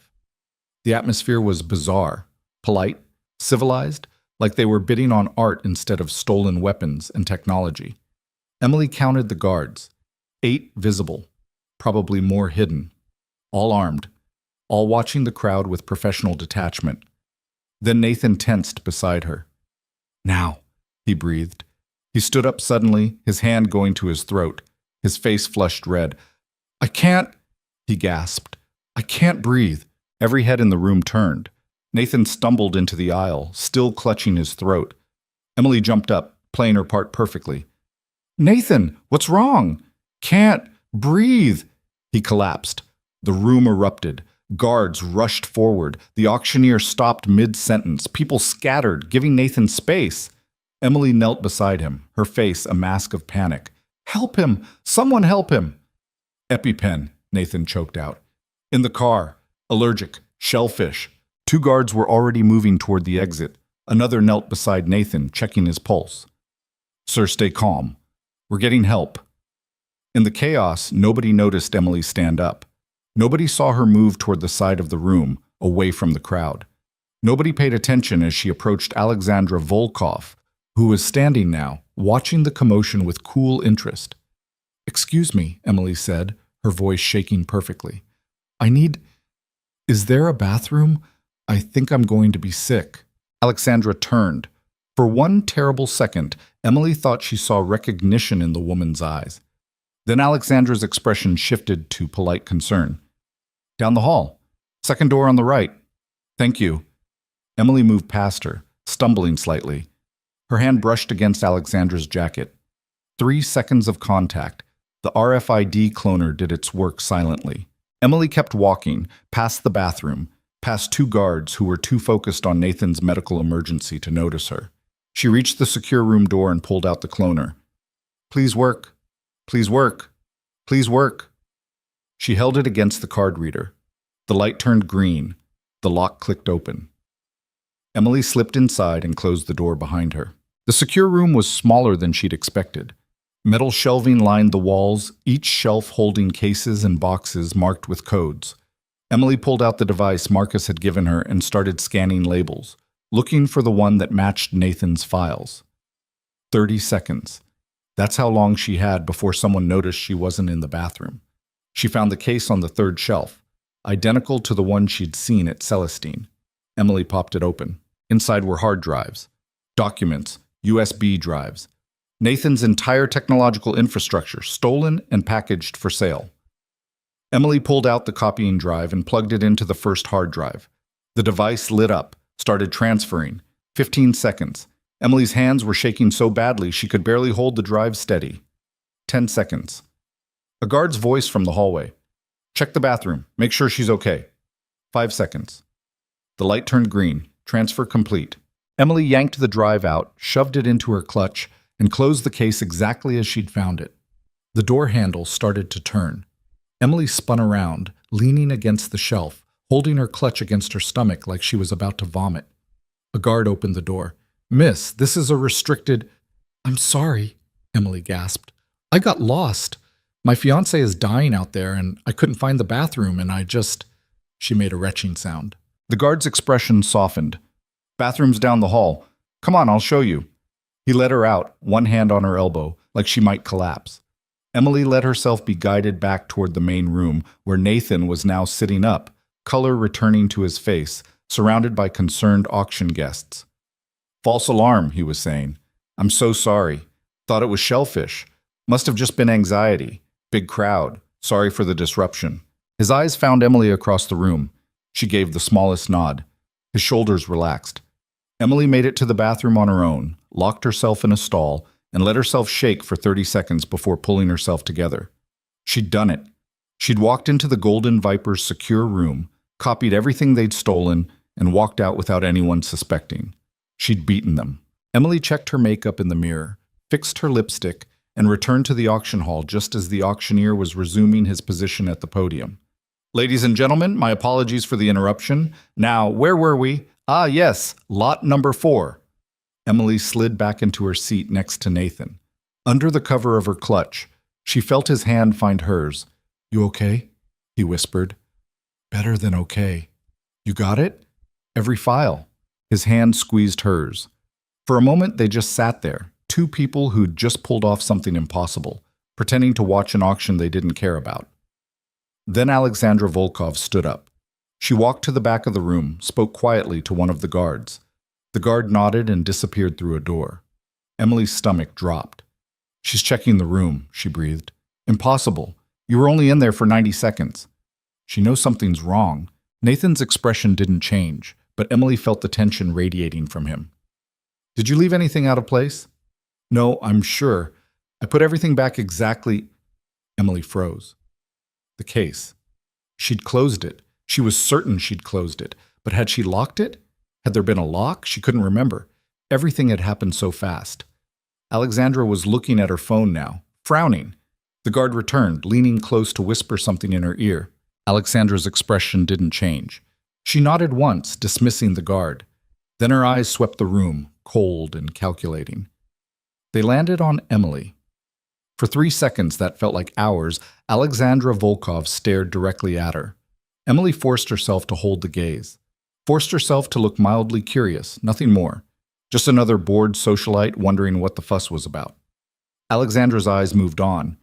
Emily didn't breathe until the woman sat back down. "She suspects something," Nathan murmured, "but she doesn't know what." "Not yet." The auction continued. Lot 5, Lot 6. Nathan's files came up as Lot 9, proprietary battery technology from an American manufacturer. Bidding started at 50 million. Emily watched the numbers climb. 60 million, 70, 80. A man in the back raised his paddle. 100 million. The room went quiet. The auctioneer smiled. 100 million. Do I hear 110? Silence. Going once. Going twice. Nathan's hand tightened on Emily's. Sold. For $100 million. Applause rippled through the room. The buyer stood up, already pulling out his phone to arrange the wire transfer. It was done. Nathan's files had just been sold to someone who would reverse engineer them, destroy his company, and disappear.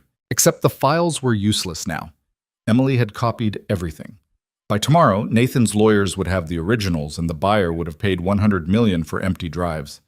The thought made Emily want to laugh. Instead, she leaned into Nathan and whispered, "We should leave, before anyone realizes." "Not yet. We leave too early. It looks suspicious. Stay too long, and we're trapped." Nathan hesitated. Then Alexandra Volkov stood up again and walked straight toward them. Emily's heart stopped. "Mr. Cole?" Alexandra said, her accent faint but present. "I'm so glad you're feeling better." "Thank you. Just a scare. Embarrassing, really." "Not at all." Alexandra's smile was practiced. "Though I must admit, I'm surprised to see you here. You don't typically involve yourself in our world." "Isabella convinced me to expand my horizons." Nathan gestured to Emily. "She's always pushing me toward new experiences." Alexandra turned her attention to Emily fully. "We haven't been introduced. I'm Alexandra." Emily extended her hand. "Isabella Marchetti." They shook. Alexandra's grip was firm, assessing. "Marchetti? Italian?"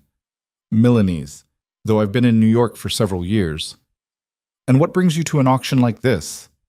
Emily could feel the trap in the question. This was a test.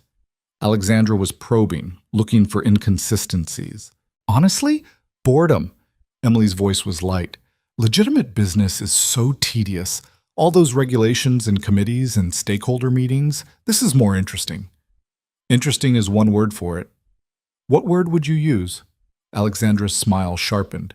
"Dangerous." "Only if you're careless." "And you're not careless?" "I wouldn't be here if I was." They stared at each other. Emily could feel Nathan's tension beside her, but she didn't break eye contact. Finally, Alexandra laughed. "I like you, Isabella. You have nerve." "Thank you, I try." "We should have drinks sometime. I know all the best places in the city." "I'd enjoy that." Alexandra pulled out a card. "My personal number. Call me." Emily took the card, slipping it into her clutch next to the drive containing all of Alexandra's stolen files. "I will." Alexandra nodded to Nathan. "Take care of your fiancé, Mr. Cole. Women with nerve don't come around often.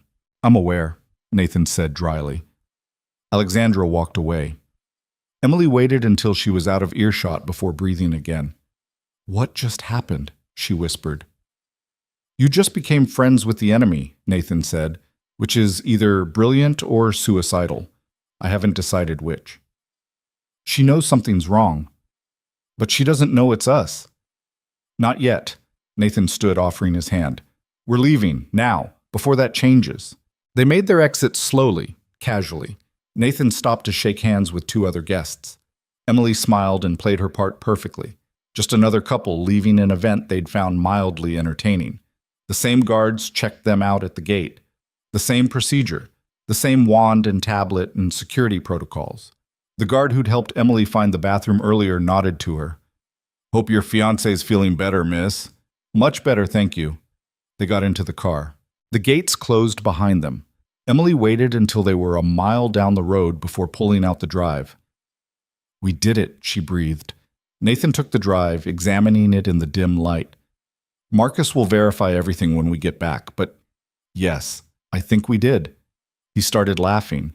It was a sound somewhere between relief and disbelief. Emily found herself laughing too. We just robbed international criminals. We just robbed international criminals and made friends with them while doing it. Alexandra invited me for drinks. You should go. Emily stared at him. You can't be serious. Why not? She likes you, trusts you. That's valuable. She's dangerous. So are you. Emily didn't know what to say to that. They drove in silence for a while, the Hamptons giving way to the highway giving way to the city lights of Manhattan. What happens now? Emily asked finally. Now Marcus analyzes everything on this drive. My lawyers file for injunctions against anyone who bought files tonight. We expose the Golden Viper's operation and watch it burn. And me? Nathan glanced at her. What about you? Our deal was one operation. I helped you recover the files. That's done. You think this is done? Isn't it? Nathan pulled the car over. They were somewhere near the Queens Midtown Tunnel, cars streaming past them in the darkness. Emily, you just proved you can do something nobody else can. You infiltrated an organization that's been untouchable for 40 years. You stole from them, and they thanked you for coming. His voice was intense. This isn't over. It's just beginning. I don't understand.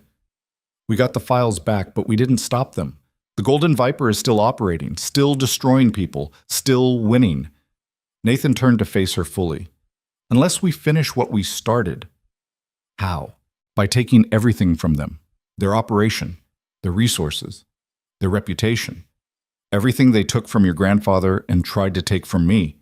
His eyes were bright with something Emily couldn't quite name. But I can't do it alone. I need the woman who speaks their language. The woman who can walk into their world and burn it down from the inside. Emily looked at the emerald ring on her finger. You're asking me to stay, she said quietly. I'm asking you to finish this. For your family. For mine. For everyone they've destroyed over 4 decades. Emily thought about her grandfather's vineyard. About Sophie asking if the ring was magic. About Alexandra Volkov smiling while she planned to sell stolen technology to the highest bidder. What would it involve? Alexandra invited you for drinks. Accept. Become her friend, her confidant. Learn how their organization works from the inside. Find their weakness. Nathan paused. And when the time is right, we use it against them. That could take months. Probably. I'd have to keep being Isabella. Keep pretending. Yes. What about my mother? Already taken care of. Marcus set up an account this morning. All her medical expenses covered, plus a stipend for living expenses. Emily's throat tightened. You did that without asking me. I did that because it was the right thing to do. Regardless of whether you stay or go. Emily stared out at the traffic. Somewhere in that stream of cars were people going home to normal lives, jobs and families and concerns that didn't involve international crime syndicates. She could go back to that, take Nathan's money, find a new restaurant, disappear into the same invisibility she'd lived in for years. Or she could stay and become someone who fought back. If I do this, she said slowly, I do it my way. No more secrets, no more plans I don't know about. We're partners or I walk. Nathan extended his hand. Partners. Emily shook it. Then she pulled out her phone and looked at Alexandra's card. What are you doing? Nathan asked. Accepting a drink invitation. She typed out a message. Had such a lovely time tonight. Would love to connect soon. Are you free this week? Isabella. The response came back in seconds. Tomorrow, 8 p.m. I'll send you the address. Wear something that makes men jealous. Emily showed Nathan the message. He read it and smiled. You're really doing this. Apparently. Emily? She looked at him. Thank you, he said quietly, for not walking away. Again. Emily thought about the shy waitress who'd stood in Celestine 3 weeks ago, too afraid to speak up. Thought about how that woman had been destroyed the moment she'd opened her mouth. That person doesn't exist anymore, she said. You made sure of that. I didn't make you into someone new. I just gave you permission to stop hiding. Emily looked down at the emerald ring catching streetlight. What if I don't know who I am without the hiding? Nathan started the car again. Then I guess we're about to find out. They drove back to Manhattan in silence, and Emily Romano, who had once been invisible, prepared to become the most dangerous thing Alexandra Volkov had ever befriended. The bar Alexandra chose was the kind of place that didn't advertise. No sign on the door, no website, just an address in Soho and a velvet rope manned by someone who decided if you belonged.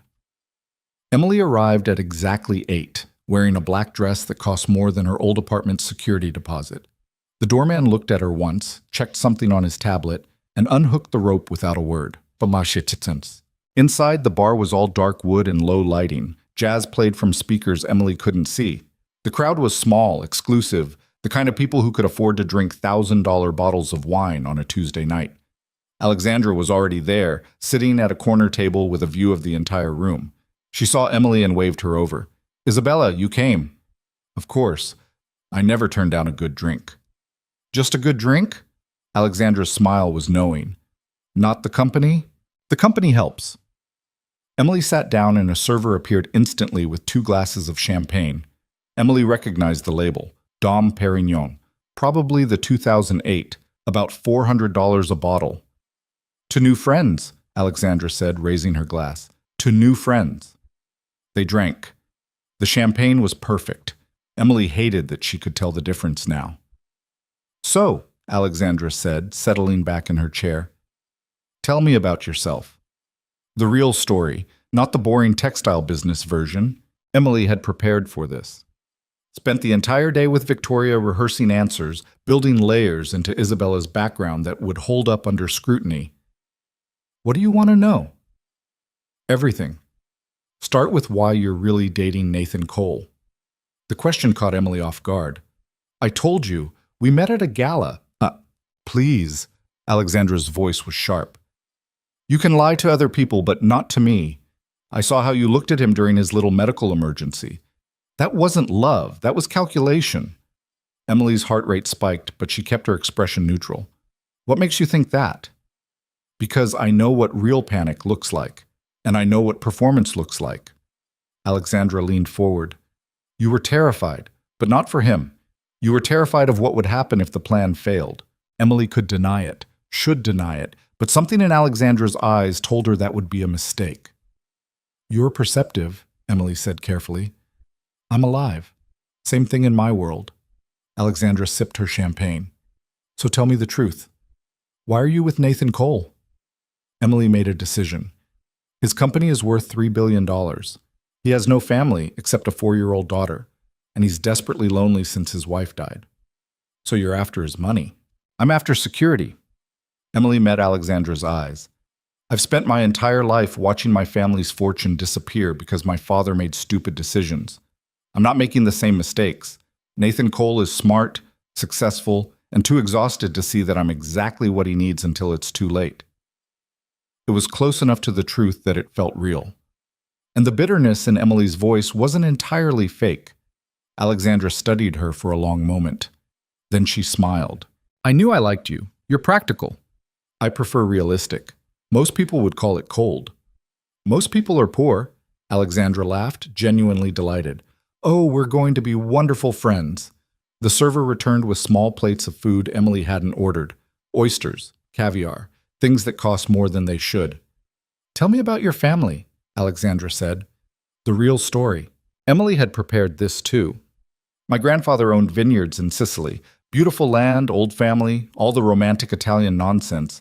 Then someone stole it from him with fake paperwork and legal tricks.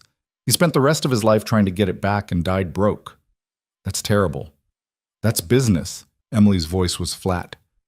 My father inherited nothing, tried to rebuild, failed. Now my mother is sick and I'm engaged to a billionaire. Circle of life. Do you hate them? The people who stole your family's land? Emily looked directly at Alexandra. I used to, but hate is exhausting. Now I just take notes. Notes on what? On how they did it. How they got away with it. How to make sure it never happens to me. Alexandra's expression shifted to something like respect. You're not what I expected. What did you expect? Someone softer. Someone who'd fall for Nathan Cole's sad widower act and genuinely want to save him. Alexandra popped an oyster into her mouth. But you're smarter than that. Nathan doesn't need saving. He needs managing, and I'm very good at managing things. I believe you. Alexandra refilled both their glasses. Can I tell you a secret? Please. I'm bored. Alexandra's voice dropped. My father's business, the auctions, all of it. It's the same thing over and over. Desperate people selling stolen goods to other desperate people. It was exciting once. Now it's just tedious. Then why do you keep doing it? Because it's the family business. Because my father expects it. Because what else would I do?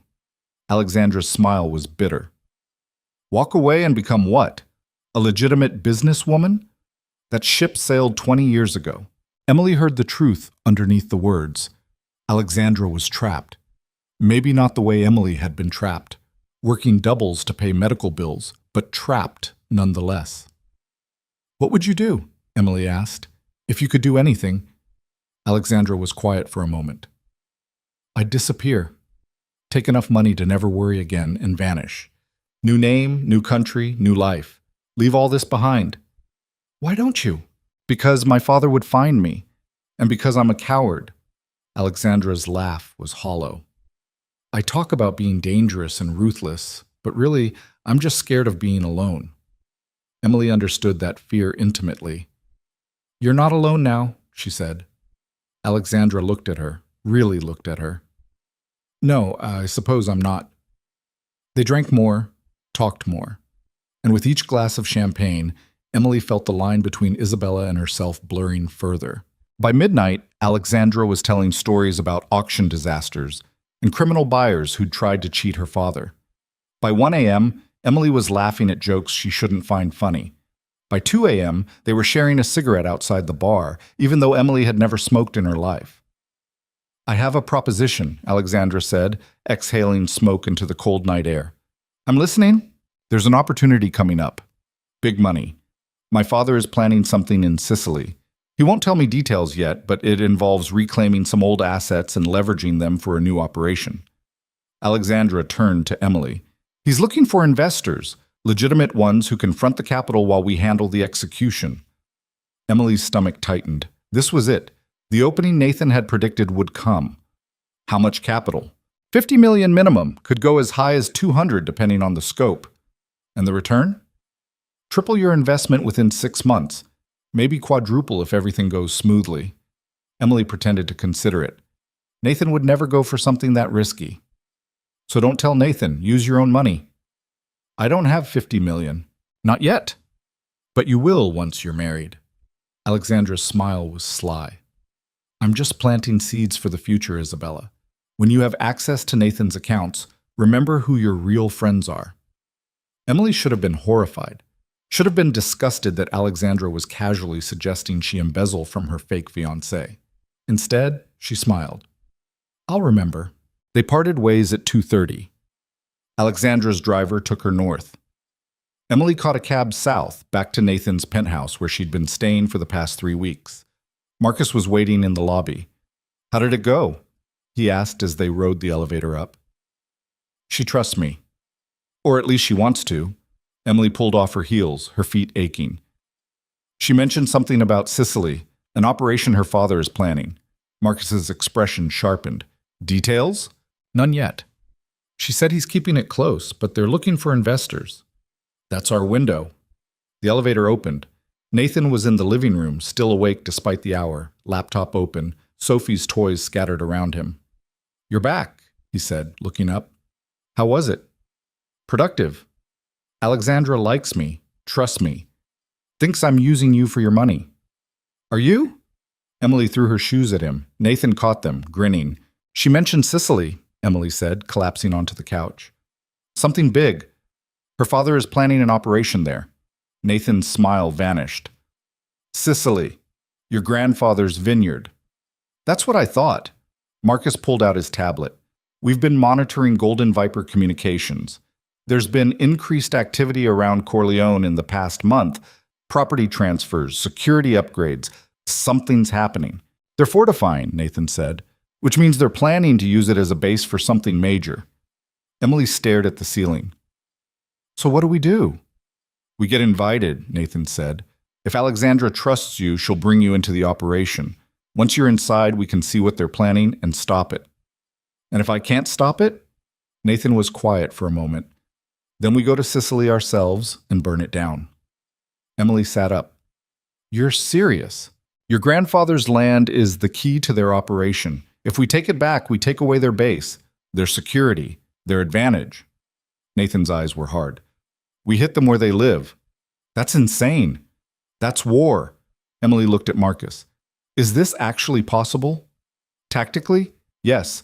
We'd need a team, local support, extensive planning. Marcus's voice was clinical. But the bigger question is whether you're ready for what happens after. What do you mean? You expose the Golden Viper in Sicily, you paint a target on your back. These people don't forgive. They don't forget.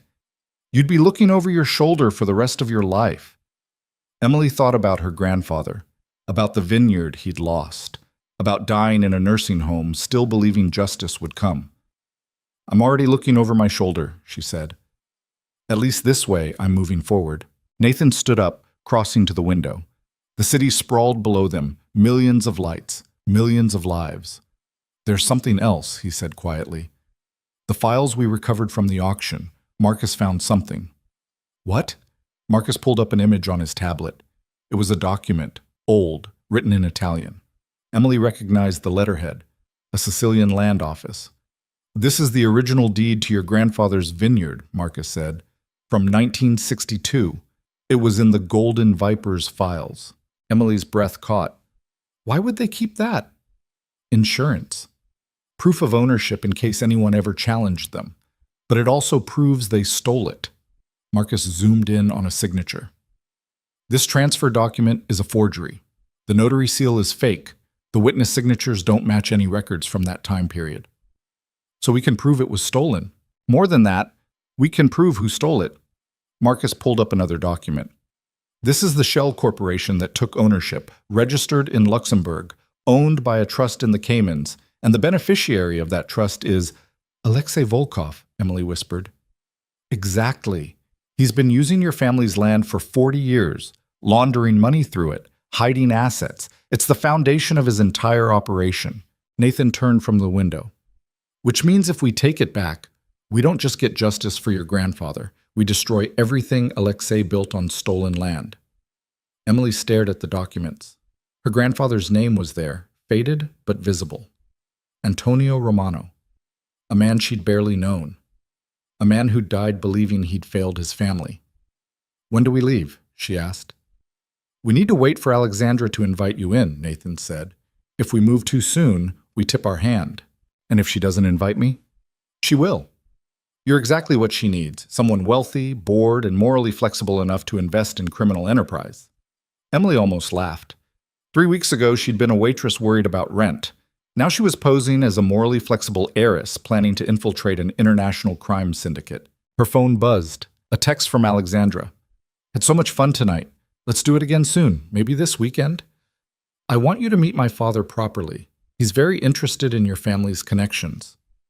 Emily showed Nathan the message. That's your invitation, he said. Emily typed back, would love to. Should I bring Nathan? The response came immediately. No, just you. This is business, not a social call. She wants me alone, Emily said. Marcus frowned. That's a risk. It's also an opportunity. Nathan was already thinking ahead. If Alexei wants to meet you without me, it means he's vetting you as an independent asset, someone who can funnel money without my knowledge. So I'm going. Not without backup. Nathan pulled out his phone. Victoria will be there. Different location, monitoring everything. You'll have a panic button built into your watch. Anything goes wrong, you press it, and we extract you. Emily looked at the emerald ring on her finger.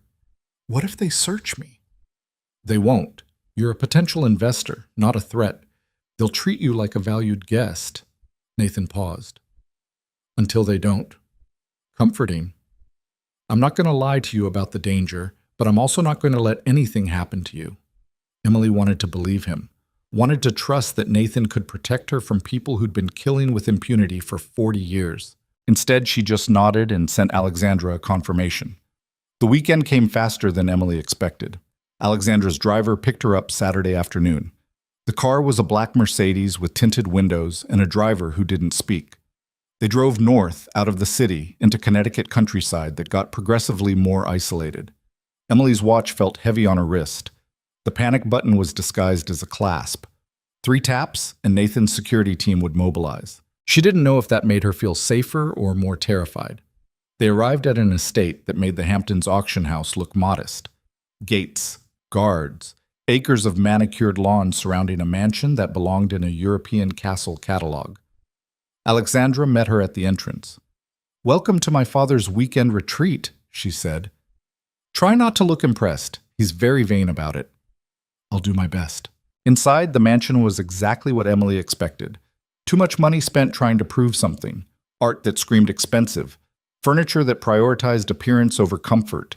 Everything curated to intimidate. Alexei Volkov was in the library. He stood when they entered, and Emily's heart nearly stopped. This close, she could see the resemblance to the photos Marcus had shown her. Older, grayer, but the same cold calculation in his eyes. The same man who'd destroyed her family. "Mr. Volkov," Emily said, extending her hand, "thank you for inviting me." "Miss Marchetti, a pleasure." His accent was thicker than his daughter's. "Alexandra speaks very highly of you." "She's too kind." "No, she's very selective about her friends. If she likes you, there's a reason." Alexei gestured to a chair. "Please, sit. Would you like tea, coffee?" "Coffee. Black." A servant appeared with a full service before Emily had finished sitting down. The coffee was perfect. Emily hated everything about this. "My daughter tells me you come from textile manufacturing," Alexei said. "Old Italian money. Not as old as some. Not as much money as others, but enough to be comfortable." "Comfort is overrated. Ambition is what matters." Alexei studied her. "Do you have ambition, Miss Marchetti?" "Depends on the day." "Today?" Emily sipped her coffee. "Today I'm curious about why you wanted to meet me alone." Alexei smiled. "Direct. I appreciate that. Too many people waste time with pleasantries." He leaned back. "I have a business opportunity. High risk, high reward. It requires investors who understand that legitimate channels are sometimes too slow for modern business." "You mean illegal? I mean practical. And you think I'm practical enough to invest in something Nathan Cole wouldn't approve of? I think you're smart enough to recognize that Nathan Cole's approval is less important than your own future." Alexei's eyes were sharp. "My daughter tells me you're engaged. Congratulations. But engagement is not marriage, and marriage is not ownership. You're a foreigner in America. If things go wrong, you could find yourself with nothing." That's a cheerful thought. That's reality, which is why smart people diversify. Create safety nets Cole doesn't control. Emily set down her coffee cup. "What exactly are you proposing?" "An investment in a Sicilian reclamation project. We're acquiring undervalued property and leveraging it for agricultural development, vineyards specifically. The region has excellent potential." Emily's blood ran cold. He was talking about her grandfather's land, about using stolen property for his next scheme. "Vineyards," she repeated. Her voice came out steady. "In what part of Sicily?" "Near Corleone. Beautiful countryside. The property has been underdeveloped for years, but we have plans to transform it into a premium wine operation." Who owns it currently? We do. Through various corporate structures, all legitimate. Emily forced herself to smile. And the investment required? 50 million initial capital. Returns begin in 6 months. Within 3 years, you'd triple your investment, possibly quadruple depending on market conditions. That's ambitious. That's guaranteed. We already have buyers lined up for the entire first 5 years of production. It was exactly the kind of con her grandfather had fallen for. Beautiful promises, legitimate-sounding details, numbers designed to make you stop asking questions. I'm interested, Emily heard herself say, but I'd need to see the property first. Meet with your agricultural consultants, review the actual business plan. Alexei's expression didn't change, but Emily saw something flicker in his eyes. Approval. Of course, due diligence is essential. He pulled out a tablet. We're planning a site visit in 2 weeks. Small group, key investors only. You'd fly to Palermo, tour the property, meet with local partners, 3 days total. I assume Nathan wouldn't be invited. This is your investment, not his. Though of course, if you choose to involve him later, that's your decision. Emily pretended to consider. 2 weeks. I'll need to rearrange some things. Naturally. Alexandra will send you the details. Alexei stood, signaling the meeting was over. Thank you for coming, Miss Marchetti. I have a feeling we're going to do excellent business together. Emily shook his hand, the same hand that had signed forged documents, the same hand that had destroyed her grandfather. She smiled and said nothing. Alexandra walked her back to the car. Well, she asked, what do you think? I think your father is very good at making criminal enterprise sound like legitimate business. Alexandra laughed. That's his specialty. So, you're in? I'm considering it. Don't consider too long. There are other investors. I'm sure there are. Emily climbed into the car. I'll let you know by Monday. The car pulled away. Emily watched the estate disappear in the side mirror. She waited until they were back on the highway before tapping her watch 3 times. Her phone rang immediately. Nathan. Are you okay? I'm fine. He offered me exactly what we thought he would. The Sicily operation? Yes, site visit in 2 weeks. Corleone, my grandfather's vineyard. Emily's voice was shaking now that the performance was over. He's going to use stolen land to run another scam, and he wanted me to invest in it. Nathan was quiet for a moment. What did you say? I said I'd think about it. Good. That buys us time. Another pause. Emily, we need to talk about what happens next. Can you come straight here? I'm already on the way. Marcus and Victoria were waiting when Emily arrived. Nathan's living room had been transformed into a command center. Laptops, maps, surveillance photos spread across every surface. We've been monitoring communications since you left, Marcus said. Alexei made 3 phone calls after you departed, all encrypted, all to Sicily. What did they say? We couldn't decrypt them, but the timing is significant. He's accelerating something. Victoria pulled up a satellite image of Corleone. This is your grandfather's property, or what used to be his property. The Golden Viper has been using it as a logistics hub for the past 15 years. Warehouses here, security facilities here, and this building, she zoomed in, is residential, probably where Alexei stays when he's in Sicily. Emily stared at the image. Somewhere in those pixels was the vineyard her grandfather had loved, the land he'd died trying to reclaim. What's the plan? She asked. Nathan spread out a larger map. You accept the investment offer. You go to Sicily with Alexandra. While you're touring the property, my team will be staging nearby. We document everything, the stolen land, the criminal operation, all of it. Then we expose it. And after we expose it, we take it back, legally. We have the documents proving it was stolen. Italian authorities will have to act. You really believe that? That showing them paperwork will make them do the right thing? Nathan's expression was grim. No. I believe showing them paperwork while simultaneously exposing an international crime syndicate will make it politically impossible not to act. That's not a plan. That's hope. You have a better idea? Emily looked at the satellite image again. What if we don't wait for authorities? What if we just take it? Marcus frowned. Take it how? The same way it was stolen from my family. Paperwork, legal tricks, corporate shells. Emily's mind was racing now. We create a better forgery than theirs. We file it with Italian land offices. We make it look like the property transferred to new owners, to me, through legitimate channels. That's illegal, Victoria said. So is everything they've done for 40 years. Nathan was studying her. You're talking about fighting fraud with fraud. I'm talking about taking back what's mine using the same tactics they used to steal it. Emily met his eyes. You said this was war. Well, wars aren't won by playing fair. Marcus pulled out his tablet, already thinking tactically. We'd need someone inside the Italian land office. Someone who could backdate documents and make them look authentic. I know someone, Victoria said quietly, from my CIA days. He's based in Rome, handles exactly this kind of thing for intelligence operations. How much would it cost? $500,000, maybe more. Emily looked at Nathan. Can you afford that?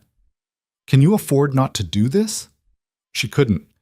Emily had spent 3 weeks becoming someone else, 3 weeks learning how to walk and talk and think like people who took what they wanted without asking.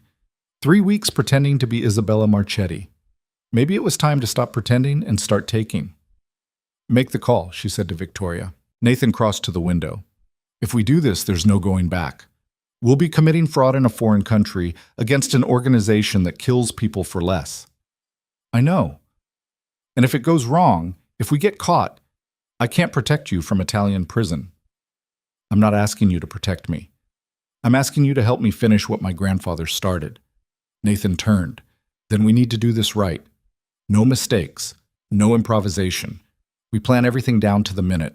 For the next 3 days, they planned. Victoria's contact in Rome confirmed he could create the necessary documents. Marcus mapped out security protocols. Nathan arranged logistics, flights, safe houses, emergency extraction routes. And Emily studied everything about her grandfather's vineyard, old photographs, property surveys, family stories her mother had told her. On the third night, Emily found Nathan in Sophie's room watching his daughter sleep. She talks about you, he said quietly. Asks when Isabella is coming back. What do you tell her? That you're busy, that you'll visit soon. Nathan's voice was soft. She likes you. She doesn't like most people. Smart kid. Takes after her mother. They stood there in silence, watching Sophie's chest rise and fall. After Sicily, Nathan said. After we take back the vineyard. What happens to Isabella? Emily didn't have an answer. I don't know if I can go back to being Emily, she admitted. The person I was before. She feels like someone I made up. Maybe you did. Maybe we all do. Nathan looked at her. But the question isn't who you were. It's who you want to be. I want to be someone my grandfather would be proud of. He would be. He'd be terrified and furious that you're doing something this dangerous. But he'd be proud.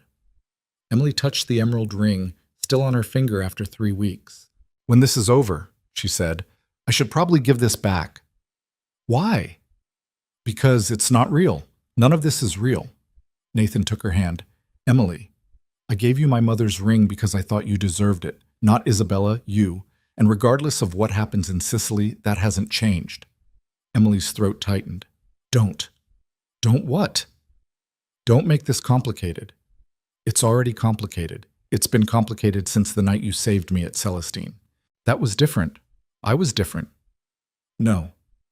You were just finally letting yourself be seen. Nathan's grip on her hand was warm. And I see you. Not the role you're playing. Not the character we created. You. Emily wanted to pull away, wanted to keep the wall between them that made this bearable, but she was so tired of hiding. What if I don't know who that is anymore, she whispered. Then we'll figure it out. After Sicily. After all of this. Nathan paused. Together. Emily looked at him. Really looked at him. Not the billionaire, not the single father, just a man who was as lost as she was, trying to find something real in a world built on lies. She kissed him. It wasn't planned, wasn't part of any strategy or performance. It was just Emily, tired of pretending, reaching for something true. Nathan kissed her back. And for one moment, in a dark room with a sleeping child, and the weight of everything they were about to risk, Emily let herself believe that maybe some things were real after all. They pulled apart. That was, Nathan started. A mistake, Emily finished. I was going to say, inevitable. Emily smiled despite herself. That too. Her phone buzzed. A message from Alexandra. My father approved your investment. Sicily trip is confirmed. See you in 2 weeks, partner. Emily showed Nathan the message. This is it, he said. Last chance to back out. Emily thought about her grandfather, about Sophie sleeping in the next room, about everything the Golden Viper had taken from people who couldn't fight back. I'm not backing out, she said. I'm finishing this. 2 weeks later, Emily boarded a private jet to Sicily carrying a fake identity, stolen documents, and the weight of 40 years of injustice.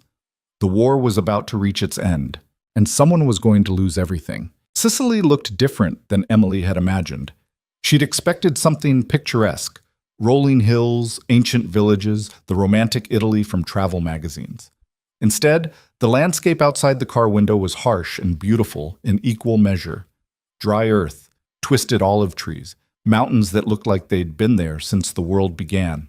Alexandra sat beside her in the back of a Range Rover, scrolling through her phone. They'd landed in Palermo 2 hours ago and were now driving inland toward Corleone. 3 other cars followed, investors Alexei had vetted, plus security that tried not to look like security.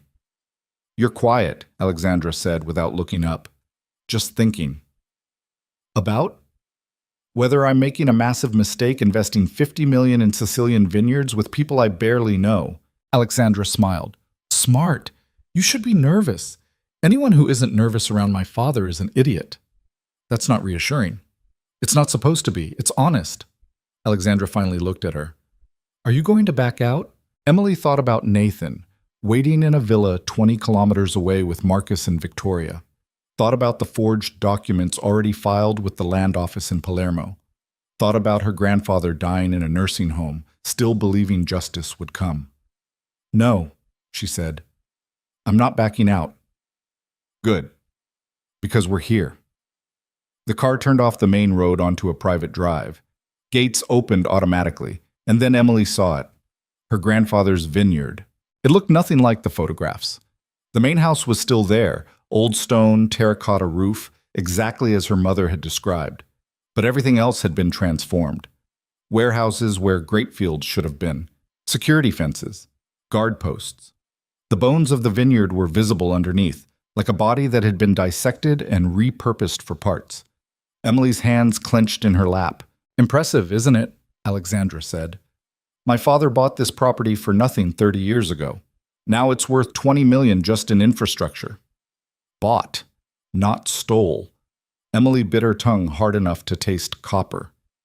The cars stopped in front of the main house. Alexei was waiting on the steps, flanked by men who were definitely not agricultural consultants. Welcome to Corleone, he said, spreading his arms. The heart of our Sicilian operation. The other investors climbed out. A German banker, a Russian oligarch's son, an American tech executive who'd made his money in crypto.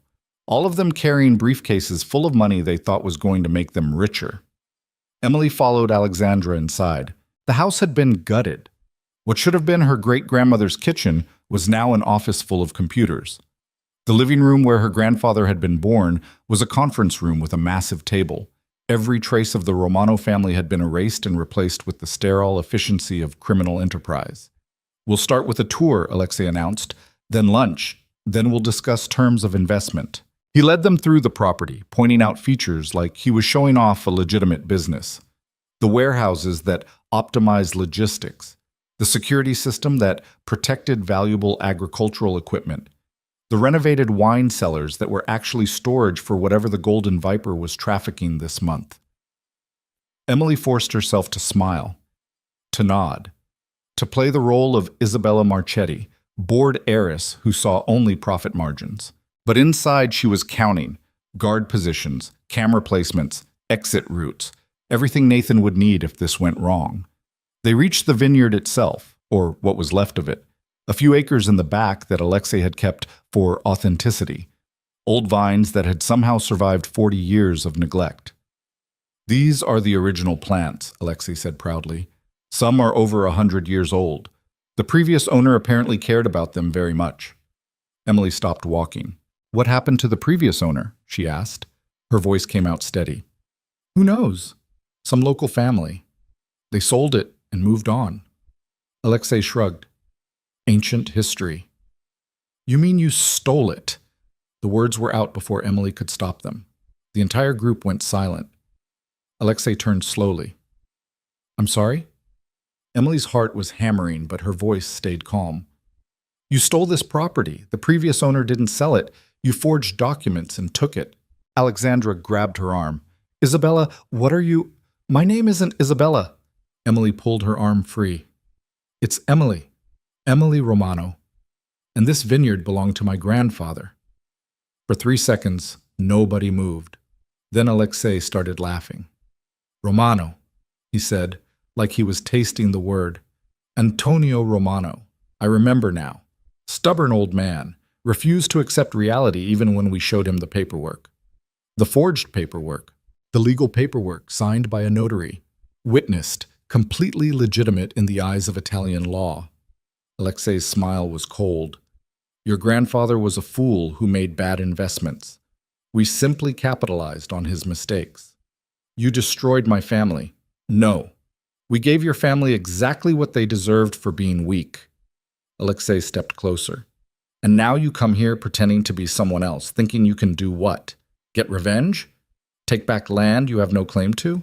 Actually, Emily said, I already took it back. She pulled out her phone and showed him a document. The new deed, filed 3 days ago with the land office in Palermo, showing ownership transferred from Alexei's shell corporation to Emily Romano through a complex series of legal transactions that looked completely legitimate because Victoria's contact had made them legitimate.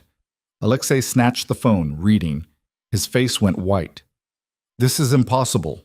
It's done. As of 72 hours ago, this property legally belongs to me. You're trespassing. Alexandra was staring at Emily like she'd never seen her before. You played me. Everything. The friendship, the investment, all of it was a lie. Yes. Why? Because you and your father have been stealing from people for 40 years and someone needed to stop you. Alexei threw the phone on the ground. You think filing paperwork means anything? You think I can't make you disappear before anyone even knows you were here? That would be difficult, Nathan said, considering there are about 20 witnesses watching this conversation right now. He emerged from behind one of the warehouses with Marcus and 6 security personnel, all armed, all positioned strategically around the property. The other investors scattered immediately. The German banker literally ran back to his car. Alexei's guards reached for their weapons, but Marcus's team was faster. Within seconds, every gun was pointed at the ground, and Alexei was surrounded. Nathan Cole, Alexei said.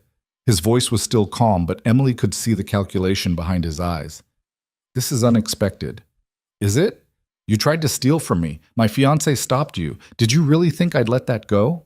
Your fiancé. Alexei looked at Emily with something like respect. She's very good. I almost believed her. She was good enough to infiltrate your organization, gain your daughter's trust, and take back everything you stole from her family. Nathan crossed to stand beside Emily. And now you're finished. You can't prove anything. That deed is a forgery. Actually, it's more legitimate than yours ever was. Nathan pulled out a tablet. We have the original documents from 1962. We have proof your notary seal was fake. We have testimony from 3 people who witnessed your organization coercing the Romano family into signing over their property. He showed Alexei the screen.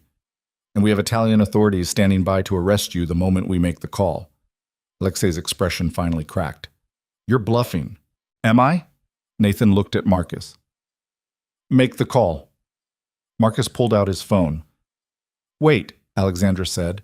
She was still staring at Emily. You never cared about me, about our friendship, any of it. Emily wanted to say yes, wanted to confirm that every moment had been performance, every conversation calculated manipulation. It would be easier that way, cleaner, but it would also be a lie. I didn't want to care, Emily said quietly. I wanted to use you and walk away. But you told me you were trapped, that you wanted to disappear, that you were tired of being your father's daughter. She paused. That part was real, and I think you know it. Alexandra's eyes were wet. So what happens now? You take the vineyard, my father goes to prison, and I'm supposed to thank you for destroying my life? Your life was already destroyed. You just didn't know it yet. Emily's voice was softer. You told me you wanted to disappear. Here's your chance. What are you talking about? Nathan spoke up. We're not interested in you, Alexandra. Just your father. You walk away now, cooperate with authorities, provide testimony about the Golden Viper's operations. We'll make sure you're protected. New identity, new country, the disappearance you wanted. You're offering me witness protection? We're offering you a way out. Alexandra looked at her father. Alexei's expression was pure rage. If you betray me, he said quietly, there is nowhere you can hide. There's everywhere I can hide, Alexandra replied. I've been planning it for 5 years. I just needed a reason. She turned to Nathan. What do you need?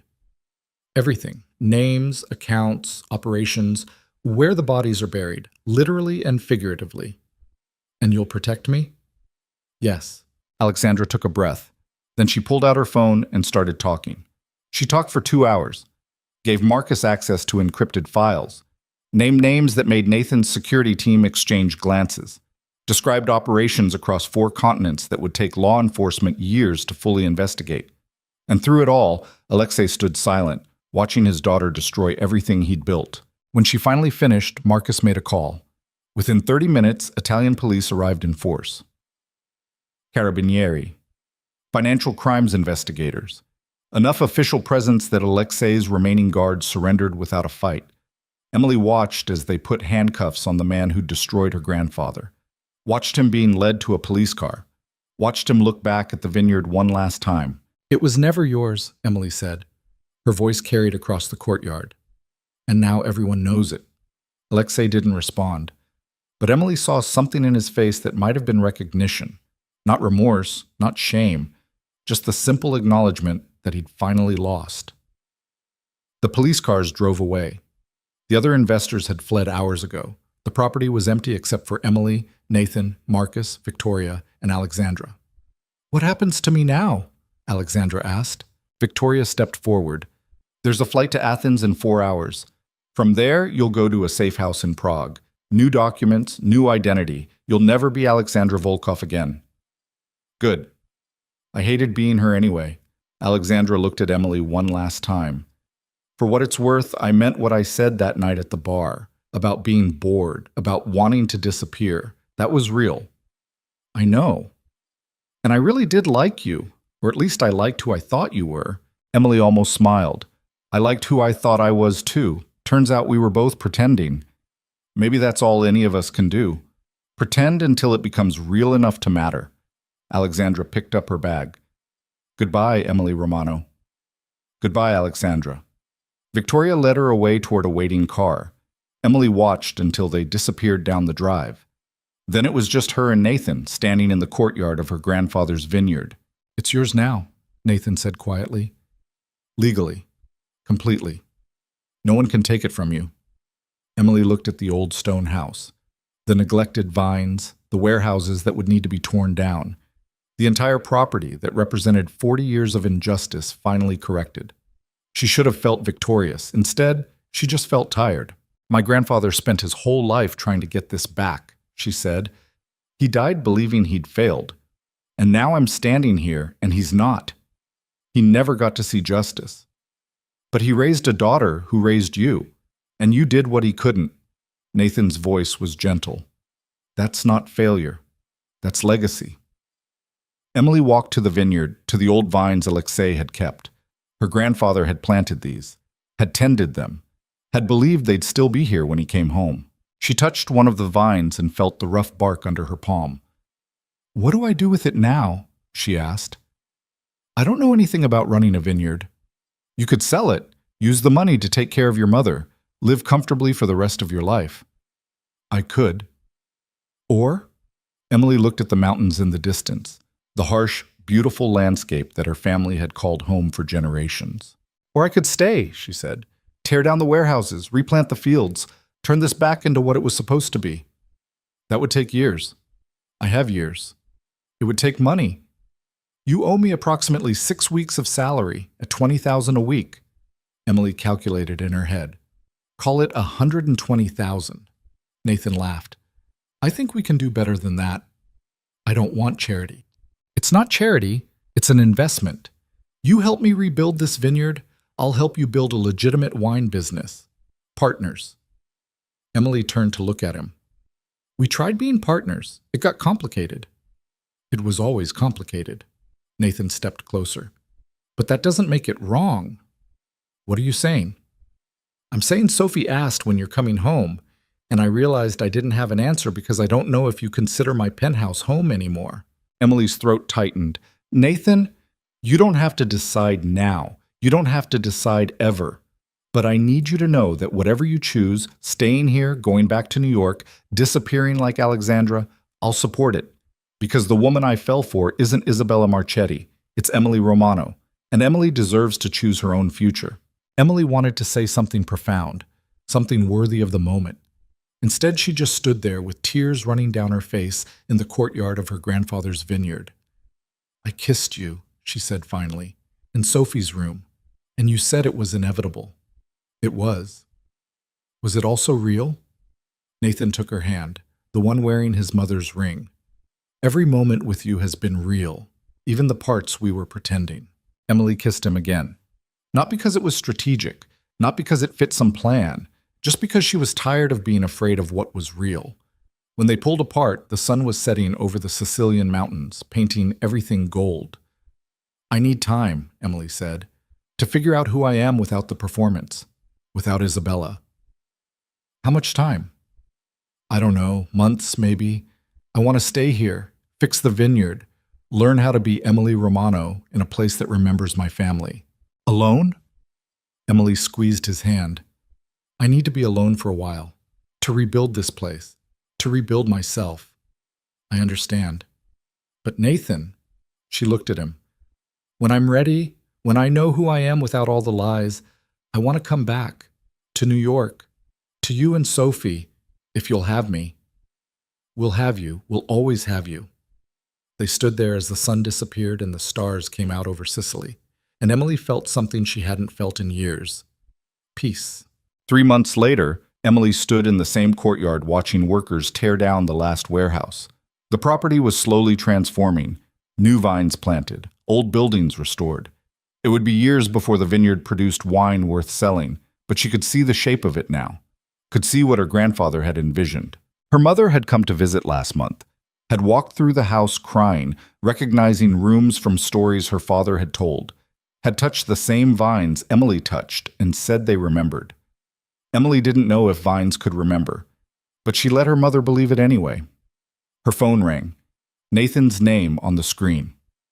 Hey, she answered. Hey yourself. How's Sicily?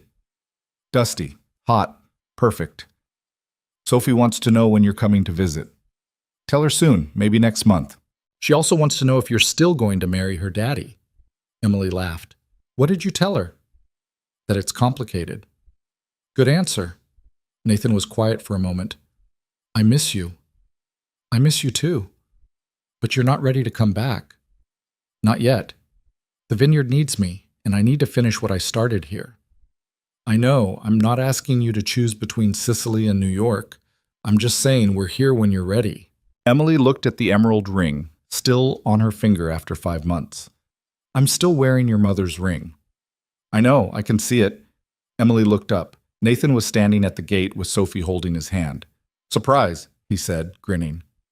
Sophie broke free and ran across the courtyard, crashing into Emily hard enough to nearly knock her over. You came back, Sophie squealed. I never left. You came to visit me. Daddy said we could stay for a whole week and help with the grapes and everything. Emily looked at Nathan over Sophie's head. He shrugged. Couldn't stay away, he said. Plus, someone needed to make sure you're actually taking breaks and eating real food. I eat. Wine and cheese at midnight doesn't count. Emily laughed. It felt good. Natural. Like the performance had finally ended and she could just exist. They spent the week working on the vineyard. Nathan helped repair fences. Sophie planted flowers near the house. Emily taught them both the Sicilian dialect her grandfather had taught her, laughing when they butchered the pronunciation. On the last night, after Sophie had fallen asleep in what used to be Emily's grandmother's bedroom, Nathan and Emily sat on the terrace drinking wine Emily had bought from a vineyard down the road. You're different here, Nathan said. Lighter. I'm not performing anymore. You were always performing, even as Emily, pretending to be invisible, pretending not to matter. Sicily is the first place you've let yourself just exist. Emily knew he was right. I don't know if I can go back to New York and keep existing this way. The city has too many memories of who I was pretending to be.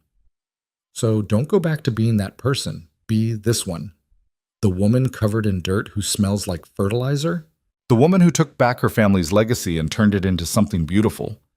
Nathan paused. The woman my daughter is already planning to have as her stepmother. Emily nearly choked on her wine. She what? She's very determined. Gets it from her mother. Nathan, I'm not asking you to marry me right now. I'm not even asking you to move back to New York. I'm just saying that whenever you're ready, whether it's 6 months or 6 years, we'll be waiting, me and Sophie, in that penthouse where you first agreed to go to war with me. Emily set down her wine glass. You're making this very difficult. Good. You made it difficult for me the moment you saved my life in a restaurant. I didn't save your life, I saved your company. Same thing. Emily looked at the vineyard spreading out below them in the moonlight, looked at the man who'd helped her reclaim it, looked at the ring on her finger that she'd worn for so long it felt like part of her. I need another year, she said, to make this place work, to prove I can build something real. Take 2 years, take 5, I'm not going anywhere. And after, if I come back to New York, we figure it out together the same way we figured out everything else. Emily leaned her head on his shoulder. I never thanked you for giving me the chance to do this. You saved my company. I gave you your family's land back. We're even. No, we're not. You gave me back myself. Emily's voice was soft. The person I was before I learned to disappear, before I started pretending to be whatever other people needed. You gave me permission to be messy and complicated and real. Nathan kissed the top of her head. You were always those things. You just hid them better than anyone I'd ever met. They sat there in comfortable silence, watching the stars over Sicily. The next morning, Nathan and Sophie left. Emily walked them to their car, hugged Sophie tight, and told her to take care of her daddy. I will, Sophie said seriously. But you have to come visit soon, and bring wine. Daddy says you're making wine. In a few years, I'll bring you the first bottle. I'm 4. I can't drink wine. You'll be older by then. Sophie considered this, then nodded like it made perfect sense. Nathan hugged Emily last.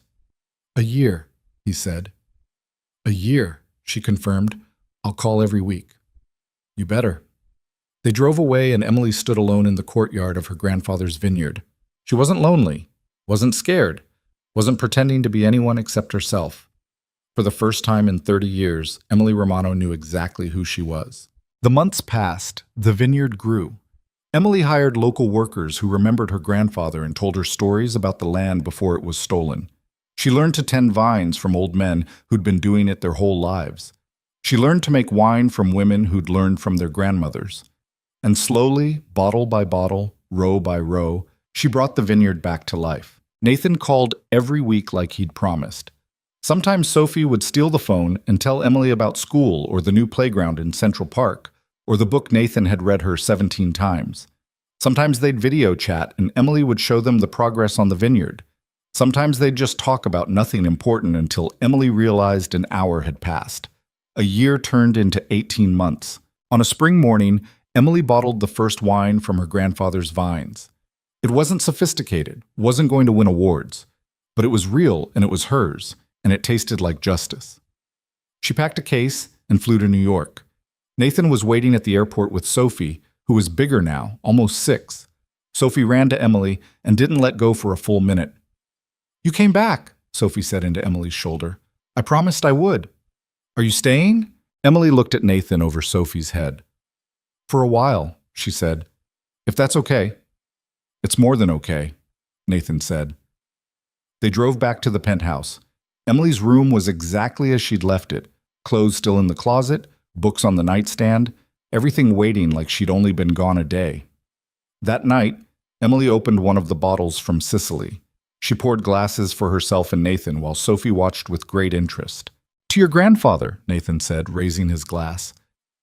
Who would be very proud? To my grandfather, Emily repeated, who never gave up. They drank the wine, It was rough around the edges, unpolished, real. "It's terrible," Nathan said. "It's perfect," Emily corrected. Sophie asked if she could try a sip. Nathan said, "Absolutely not." Emily snuck her a tiny taste when he wasn't looking. Sophie made a face and declared all wine was disgusting. Later, after Sophie was asleep, Emily and Nathan sat on the terrace overlooking the city. "What happens now?" Nathan asked. "I don't know. I need to go back to Sicily. The harvest is in 3 months and I have to be there." "I know. But I also want to be here, with you and Sophie." "So we split time. Sicily half the year, New York half the year. Sophie learns Italian and how to stomp grapes." Emily smiled. "You've thought about this." "I've had 18 months to think about it." "And you're okay with it? Sharing me with a vineyard in Sicily?" "Emily, I'm okay with anything that means you're in our lives. However that looks." Emily turned to face him. "I love you. I don't know when it happened. Maybe that first night at Celestine, maybe when you gave me your mother's ring, maybe somewhere in between. But I love you, and I'm terrified of it." "Why terrified?" "Because everyone I've ever loved, I've lost. My grandfather, my father, the version of my mother before she got sick. I don't know how to love something without waiting for it to disappear." Nathan took her hand. "Then don't wait. Just love it while it's here." It was the simplest and most complicated thing anyone had ever said to her. Emily kissed him. And this time, there was no pretending, no performance, no Isabella Marchetti playing a role, just Emily Romano, finally brave enough to stop hiding. 6 months later, they were married in Sicily in the courtyard of the vineyard.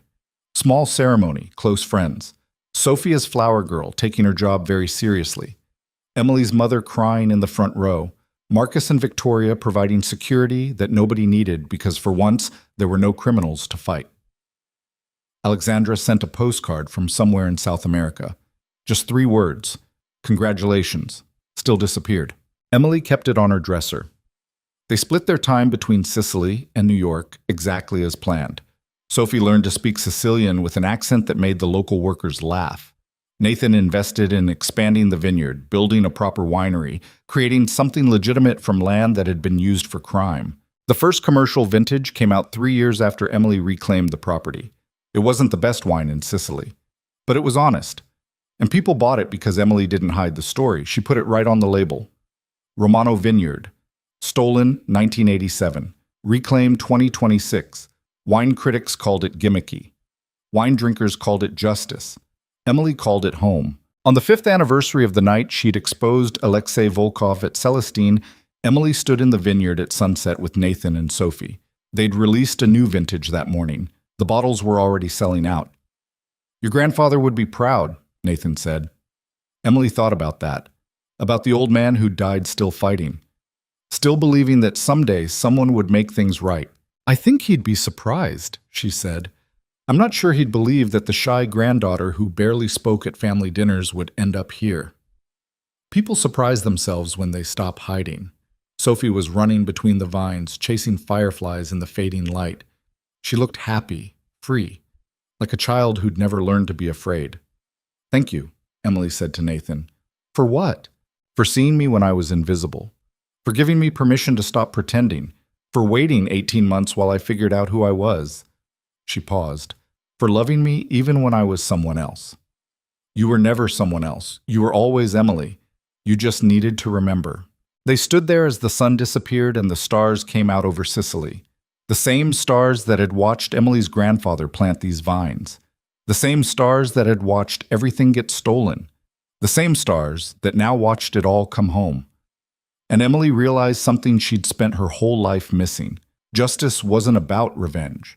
It wasn't about making bad people pay. It was about taking back what was stolen and building something better from the ruins. Her grandfather hadn't failed. He just needed more time than one lifetime allowed. But Emily had time now. Time to grow grapes and raise a daughter and love a man who'd helped her stop hiding. Time to turn stolen land into something real.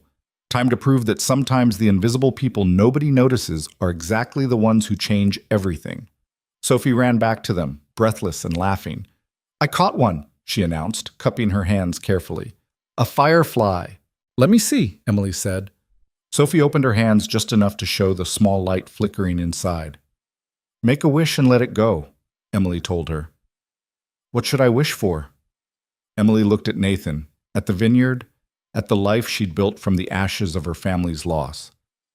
Wish for the courage to be yourself, she said, even when it's scary. Sophie closed her eyes, whispered something Emily couldn't hear, and opened her hands. The firefly rose into the twilight and disappeared among the stars. And Emily Romano, who had once been invisible, watched it go and smiled. Because she'd learned the most important thing anyone could learn. You can't hide from yourself forever. Eventually you have to choose. Stay invisible and stay safe, or step into the light and risk everything for the chance to be real. Emily had chosen the light, and she'd never looked back.